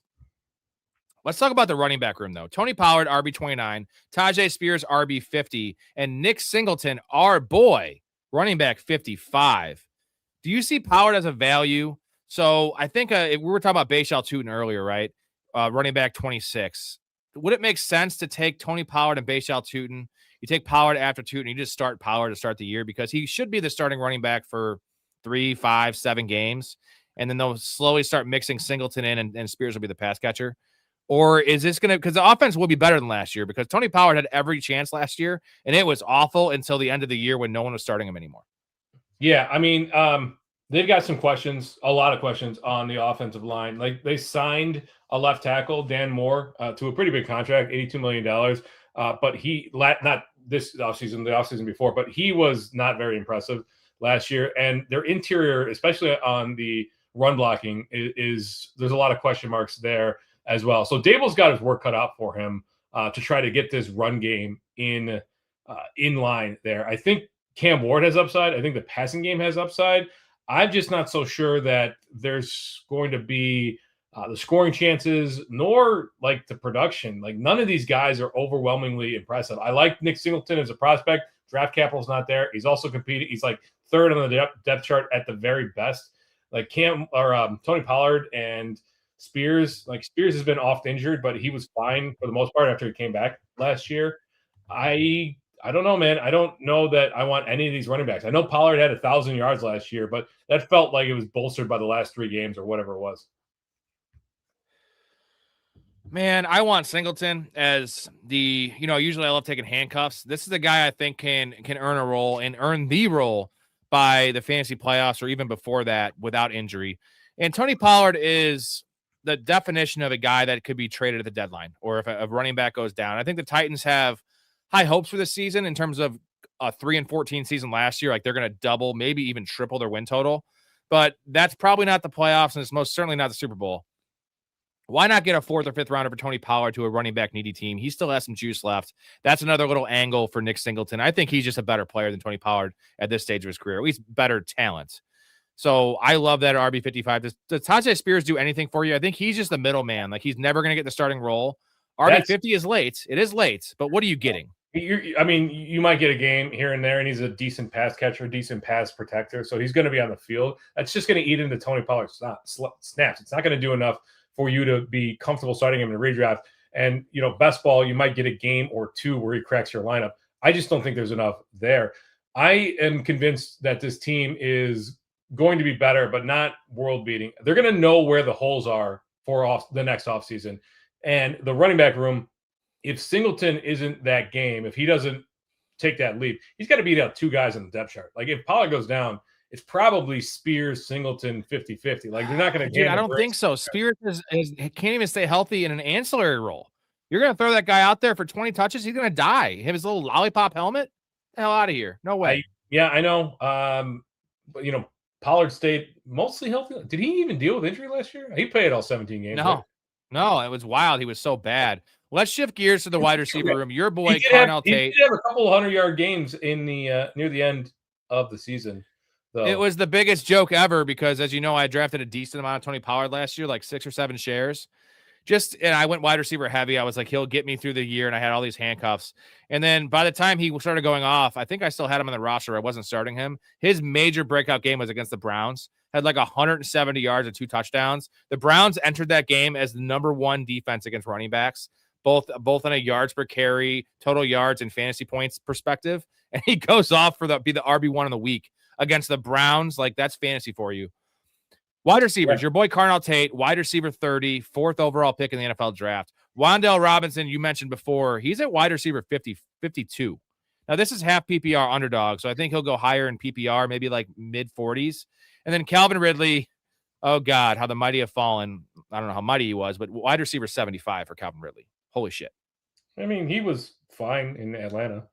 But he was okay in Jacksonville. Yeah. Kind of. Injuries have certainly sapped his explosiveness. I wouldn't be considering Calvin Ridley at all. He's a fine sacrificial X, but, it's Carnell Tate's show as far as I'm concerned. He's the man there. They didn't spend a 4th overall pick to not use him. He would really have to underwhelm in preseason and in camp for him to not get a full-time role. Now, full-time role, it's not 100% snap share. He's not Jamar Chase.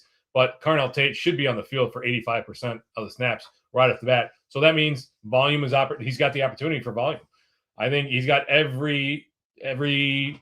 he's probably a T. Higgins, right? He's not a Justin Jefferson. He's not a Puka Nacua. He's not a Jamar Chase, as I mentioned, but he's probably a T. Higgins. And I think that's where he's being drafted. I think that's incredibly valuable. And all right, guys, get your comments in. He is a rookie. Get your comments in. We got a little bit more to talk about on the Titans here, and we'll answer some questions before we log off. Do you like Tate at wide receiver 30 though? Yeah. Do you like it? Do you see the upside though in it with based on Cam Ward in this offense? I think he's a wide receiver too in this offense. I think Cam Ward. I mean, Cam Ward's got the arm ability. He's got the elusiveness. You had mentioned he didn't run a ton at Washington State, but he had 200 yards running over 13 games last year, 14 games last year, whatever they played.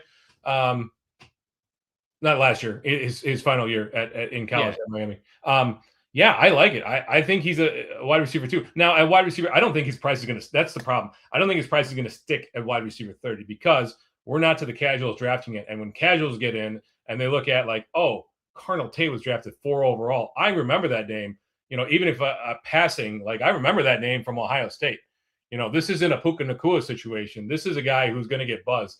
So he'll probably be drafted as he'll probably be drafted where Tedero McMillan was drafted last year. Now we're starting to get into a little bit of worrisome territory with returning on value.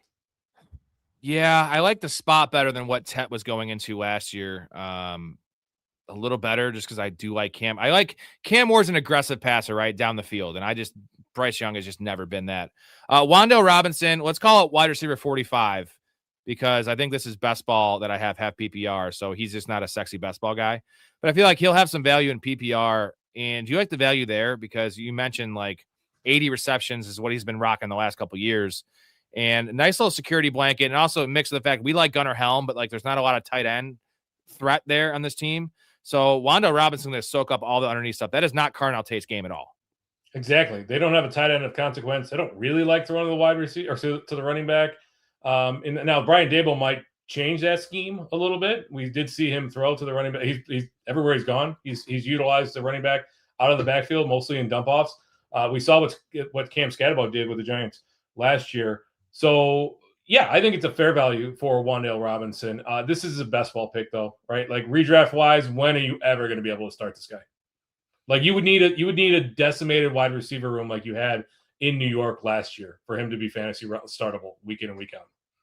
Yeah, he's almost in that boring range where when I'm taking a bench receiver, typically I want to shoot for the moon. This is the same as Jacoby Myers, right? He's going a little later than Jacoby Myers. Seems similar to that. Gunnar Helm, tight end 25. Any interest there? No. We know that Daboll loves Bellinger, and this might be a little bit of a committee, but Gunnar Helm was fine last year with Chikakonkwo playing ahead of him, right? Where I think Gunnar Helm's going to play ahead of Daniel Bellinger. Yeah, probably. It doesn't matter to me, though. This is a team that has never found a usefulness for the tight end. They've never had a fantasy relevant tight end that I can remember. Correct me if I'm wrong. Like, who was the last fantasy relevant tight end in Tennessee? Delaney Walker. Oh yeah, ding, ding, ding, hey, ding. Delaney Walker. Yeah, like that little drop there, buddy. Yeah, Delaney Walker was great. That was he had a 100 catch season. That was 12 years ago. Jonnu Smith had a nice run there. His second year.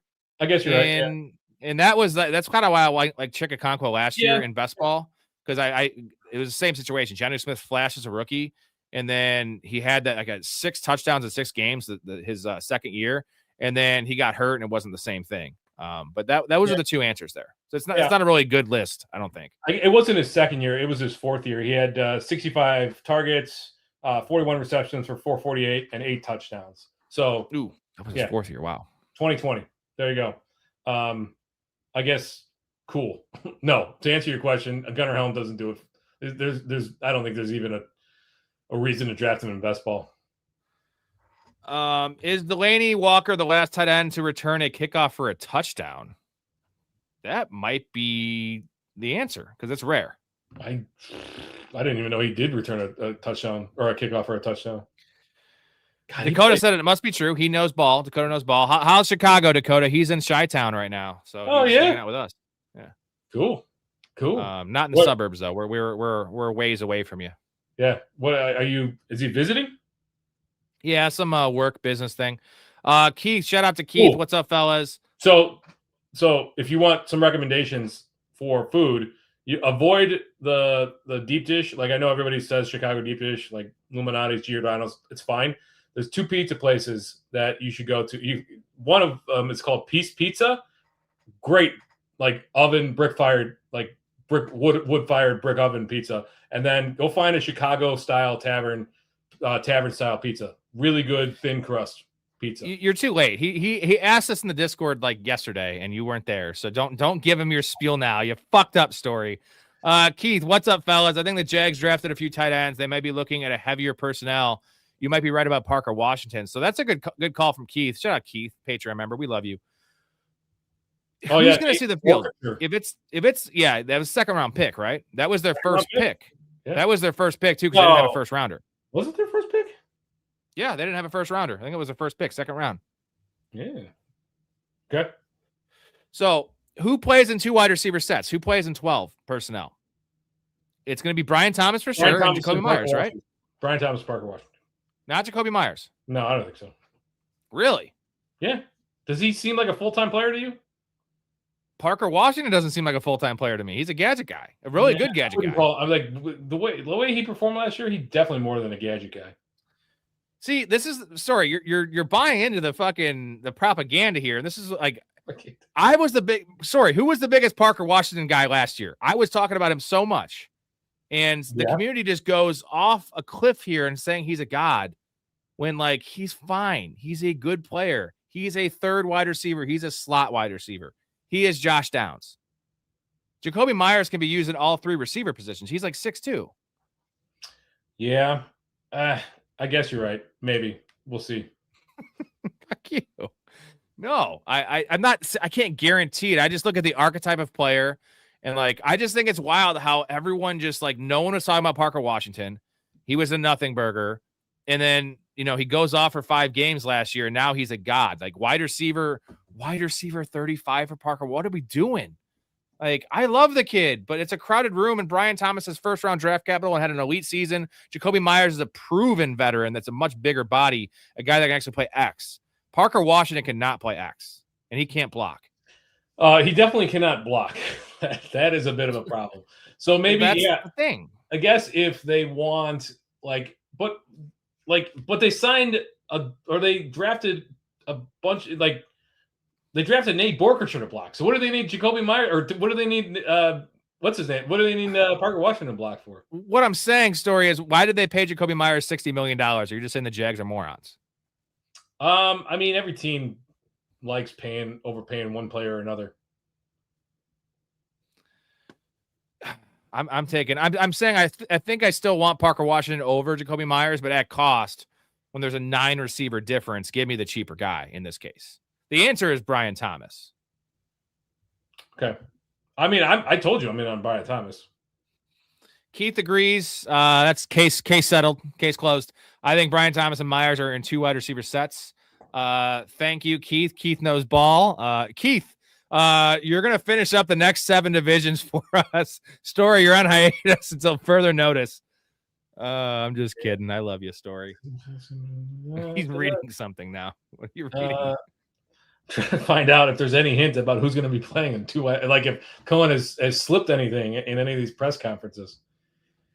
And yes, Myers is a good blocker. I know it doesn't matter that much, but like, I don't know. I think they paid the guy. They like Parker Washington too. What was Parker Washington, a 4th or 5th round pick 2 years ago? Yeah, he was in the 2024 draft. Yeah. Where did he go to college, Storey? You should know this. Penn State. Oh, he's a Jahan Dotson type. Where did he get drafted? 6th round, 185th overall. What's his contract?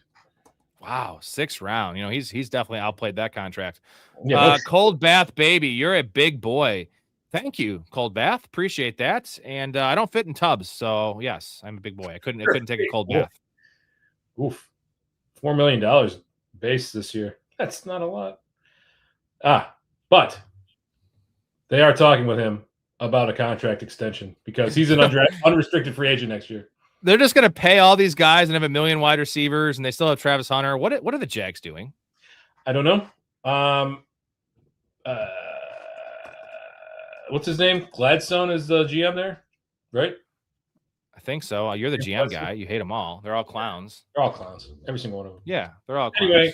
Anyway, we'll circle back on this 2 wide receiver for Jacksonville set come week 1. Yeah, I'm going to take a little victory lap. According to retailers, the most popular Halloween mask this year is O.J. Simpson. And the most popular Halloween greeting is, I'll kill you and that guy who's bringing over your glasses, or treat. Or treat.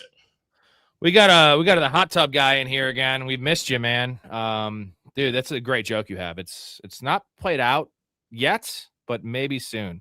He's always trying to take baths with my mom, and I keep on saying my mom's a shower lady. She's also 66 years old. Oh, bro. man, you got a troll again in here? Yeah, you got to pay the troll toll to get in this boys' hole. You got to pay the troll toll to get in. What's that from? You want this baby boys' hole? It's Sunny, baby. Oh, okay. Danny DeVito. Cold Baby Bath probably never seen that show because he's so concerned with trying to get in the bath with my mom. He's not watching great television. Come on, Cold Bath. Watch some better television and get some better jokes. Get something original. Come at me with something original, at least. I gave you a little airtime, though, so congratulations for that. You're famous. There's 11 people in here watching. You've hit the jackpot, man. You've essentially been on Price is Right. You know, you get that whole walk down. You know, what are your thoughts on Price is Right? Pretty relaxing show to watch. I used to watch it. I mean, everybody did when homesick from school when you pretended to be sick. My wife still watches Price is Right, believe it, on the Game Show Network. The old ones, right? You don't want to watch the new ones. You want to watch Bob Bartelt. No, yeah, not the Drew Carey ones. Drew Carey ones are just boring. Like, that guy was a great comedian, and he's so monotone and flat on Price is Right. I don't know what the deal is with him. No, the old Bob Barker ones. Yeah, it's the best. One of my favorite cutaways from Family Guy is when Peter is all jacked up and he's trying to spin the wheel and he spins it so hard it like flies off and kills and runs over 20 people in the audience. Yeah, it's pretty good. What a crazy dude, Bob Barker. He wasn't he never really made out with contestants. Who was the Family Feud guy, right? Dawson used to bang contestants on air. Have you seen the deleted scenes from Step Brothers? One where he's talking about how his mom, Brendan's talking about how his mom dated Richard Dawson, and Dale's like, what a slut. Like, because he was kissing ladies all over the place. Dude, and it was like tongue, right? It wasn't just a peck. Like, he went in there. He's another sex pest. Rest in peace. Well, different times back then, man. Travis Hunter just start at wide receiver, rotate at defensive back. All right, so that's a new report. You know what? All this is going to just do is make Brian Thomas be even cheaper, and I'll just take every Brian Thomas share at wide receiver 38. I think that's what I'm hoping to have happen because I don't think Travis Hunter is very good. Yeah. Maybe I'm crazy. Obviously, questions. Jags cornerbacks. Newsom. So Newsom's going into free agency next year, so they might want to ramp up Trevor Lawrence or Travis Hunter. One of the premier corners in the league. Breakout in year 2. I don't know. There's a lot of question marks about that wide receiver room. It's going to be tough to predict. Yeah, maybe. We didn't talk about. We're supposed to be on the Titans, but let's go back one last time to the Jags and just discuss Trevor Lawrence, quarterback 10. Is that fair? Is that a fair price with the rushing upside? Yeah, I think that's pretty fair. Like we had talked about, outside of the injury-ravaged season, he's had between 280 and 350 receiving yards every single year. I mean, how much more do you really want? I mean, I don't expect 9 rushing touchdowns again, but 4 or 5 is within the realm of possibility. So for a guy that's not a huge rusher but gets it done on the ground for the most part, with some questions at running back and plenty of talent at wide receiver, I think it's a fine quarterback then. Remember when he was being drafted quarterback like 5'6" after his rookie year? Ugh, wild stuff. I guess you've had enough. Great line from Bob Barker. That must be, it's actually probably what he's known for like Gen Zers, right? Is Happy Gilmore? Oh, Happy Gilmore? Yeah, probably. He died, right? Bob Barker is dead, I believe. Rest in peace. Rest in peace. Dakota says better draft Tate early in the draft. I think he's referring to our dynasty draft. This guy I don't think we're going to be. Would we take Colonel Tate Storey in dynasty? Because I don't like him, but I like his landing spot. I'm not a fan of the player like everyone else is. Draft him in the first round, as far as I'm concerned. I would maybe take him in the 4th round. Or maybe this is just a general throwing it out into the ether for the universal. You better draft Tate early because he's going to rise up draft boards because he's a highly drafted rookie with a recognizable name from one of the premier programs in the Big Ten in the country. So maybe that's what Dakota's talking about. Also, was a number 2, never was a number 1 in college. Not going to punish him because Jeremiah Smith. He's the number 2 when Jeremiah Smith is on the other side. Didn't he only have like 800 yards receiving though? Yeah, a lot of alligator arming too. You sent me one clip that I thought he alligator armed it. MVP, what an awesome guy. He is a member of the community. Popped in to say, Wemby a monster. What a game. I didn't see highlights of it. I saw the stats. And thank you, MVP. You're the man. That's a game. What, 41 and 23? That's 63 points, rebounds, and assists, or just points and rebounds? No, 24 rebounds. 41 and 24. Yeah. Jesus, dude. No triple-double because he only had 3 assists. But how many blocks did he have? 3. Oof, that's a game. That's a game. That's bananas. Thank you, MVP. Jonathan says, I said the same thing about Marv, too. Marv, that's my concern. Is I know you disagree, Storey. You think that Carnell Tate was a better prospect coming out of college than Marvin Harrison. I say absolutely not. I absolutely do. Marvin Harrison was bolstered by his pedigree. And I said that from year 1. I said that in 24. You can go back and check the tape. Check the tape. You had Marvin Harrison ranked at like wide receiver 40 his rookie year, and everyone was ranking him wide receiver 10. It wasn't even a hot take. That's where you had him ranked in your rankings. And I said you were the biggest idiot ever. I didn't have him. I had him ranked below consensus. I'm just saying I had him at like 14, and you had him at 40. Yeah. So good call. Yeah. Once in a while. No, I mean, that's a big hit though. Like that's like, I've never seen anyone rank, because it's almost no point, because if you rank him at wide receiver 18 and he's consensus wide receiver 10, there's no chance you're ever getting him anyway. So no one would ever rank him that low unless you're doing like the accuracy contest. In that case, that would have probably won you the accuracy contest because everyone had him top 15. Yeah, it's kind of crazy when you go back and think about where he was being drafted, and like it doesn't seem like it sullied the perception of rookie wide receivers at all. Because where did Egbuka end up being drafted last year? 6th round? Yeah, end of 6, early 7. Yeah, and for a guy that I would say of the 3 of Harrison, Egbuka, and Tate, I would say he's got the most unimpressive prospect profile. For him to be drafted in the 6th round as a rookie for a team on a team that had a ton of pass catching talent already. Remember, they had just drafted Jalen McGill the year before. Godwin was coming back. He was supposed to be healthy. Mike Evans was there. Ty Johnson was there. Like, him being drafted in the 6th round, that tells you something about rookie fever. It does. Jonathan says Storey is a boss. You are a boss. Before we log off, get a couple more questions in. I do want to shout out to the community. All of you fine gentlemen supporting the show. Appreciate everyone in here. You guys are the men. You guys know the deal. What I offer, a lot of good stuff. This is just part of it. You get access to the bets. You get access to the Discord, community fantasy leagues. You want to come on the show, we do offer that as well. 96 and 58 last year. Professionalfanatics.com or link in the description for that. Hop in, get in the Discord, join the community, all these fine fellas. Also, shout out to Mouth. He has not been in here, but this is Downtown Sports, his program. 23 platforms. They're on YouTube as well. Just search Downtown Sports. And I do have a quick promo just for all of you guys that are in the community, a way to give back to me and give back to yourself. Refer a friend to the show, get in the community, and I'm going to give you a free month or 10% off of a redraft league you play with me, whatever you prefer. Give it all back to you. So not all of it, but a month worth back to you if you get someone in here. Get your friends in here.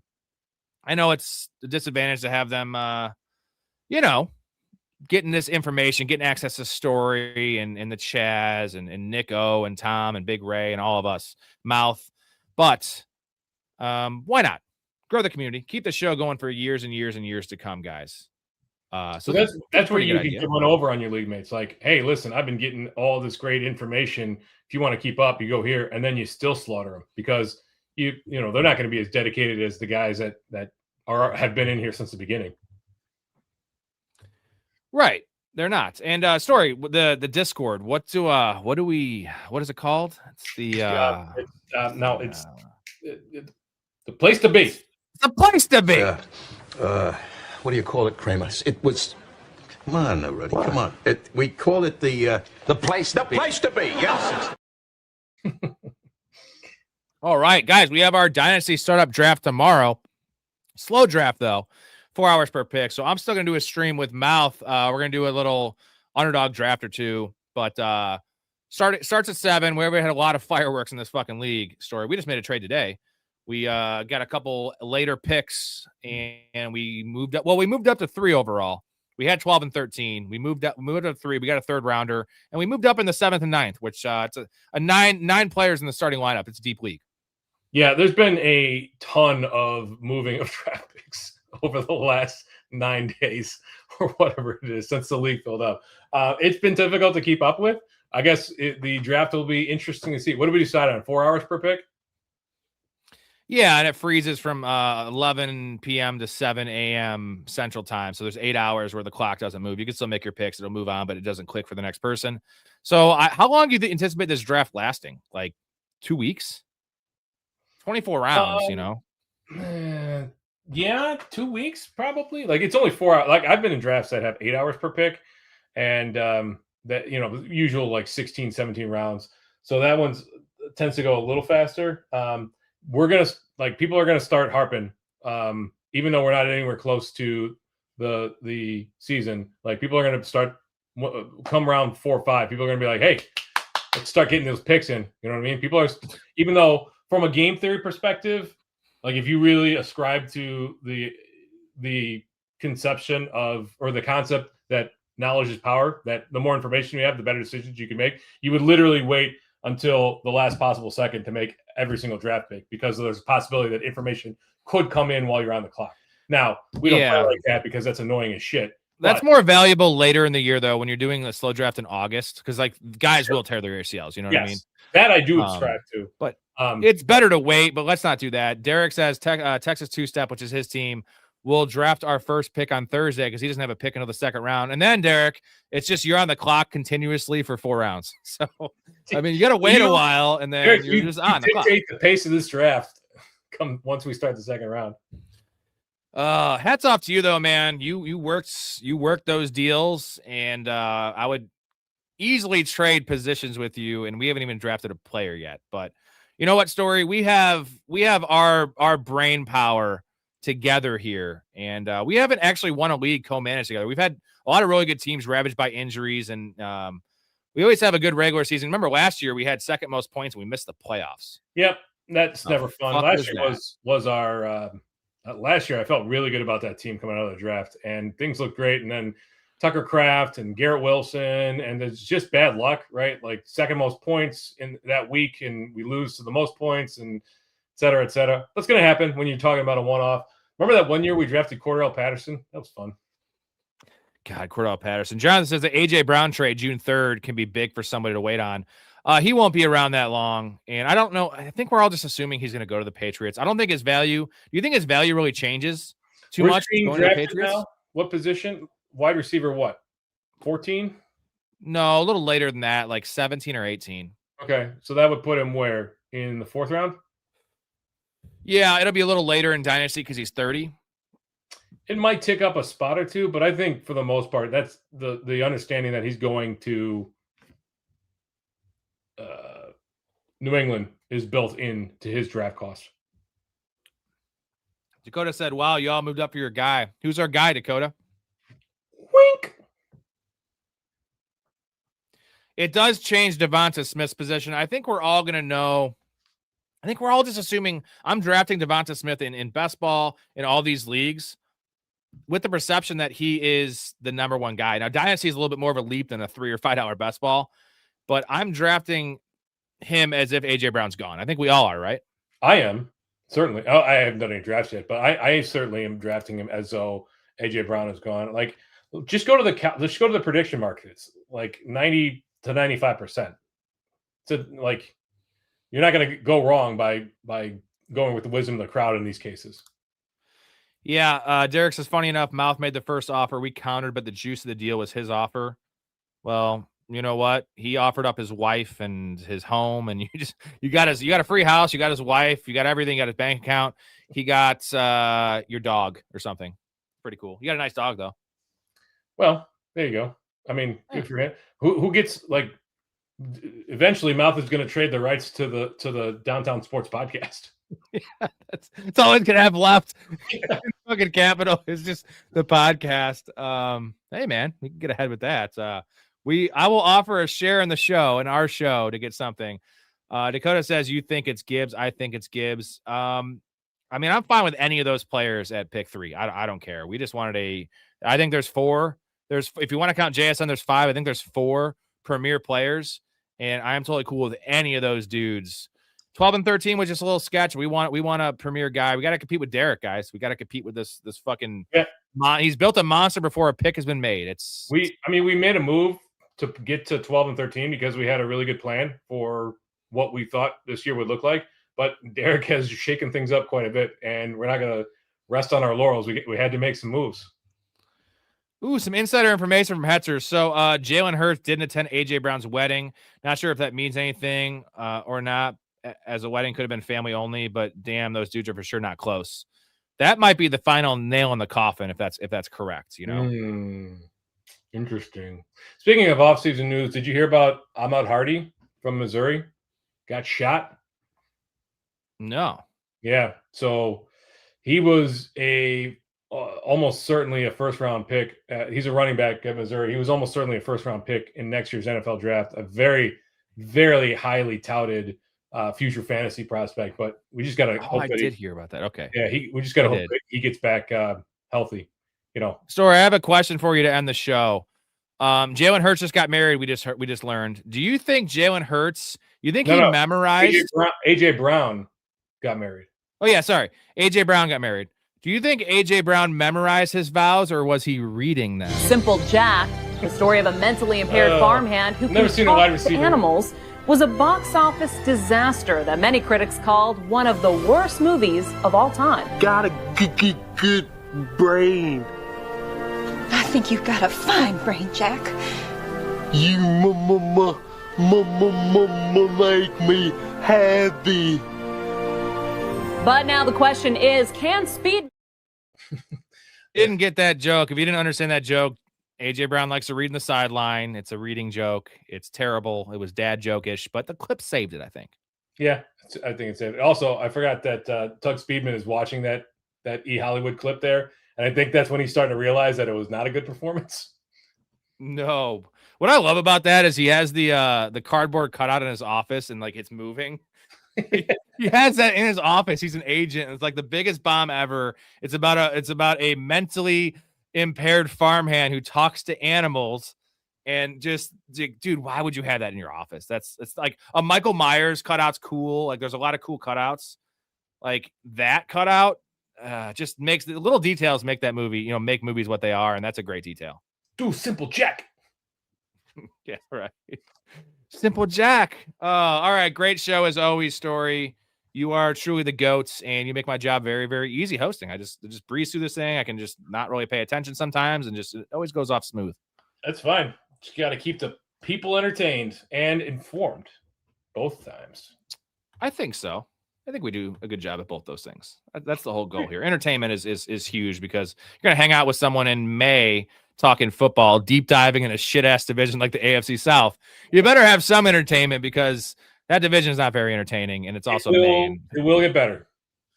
I think so. Yeah. All right. For Mike Storey, Rob Simmons, we love you guys. Love your life. Stay positive and respect each other. We are out. You just seem like a good dude. I thought I'd see if you wanted to grab a beer, that's all. I'm glad you called. We get home safe, Pistol. You got it, Jobin. Sorry, what? Nothing. Oh, what'd you say? I don't know. You nicknamed me Pistol, and I just called you Jobin. It means nothing. I'm drunk. I'm gonna call a cab. All right, man. You have my number, yeah? I got you stored in my iPhone. All right.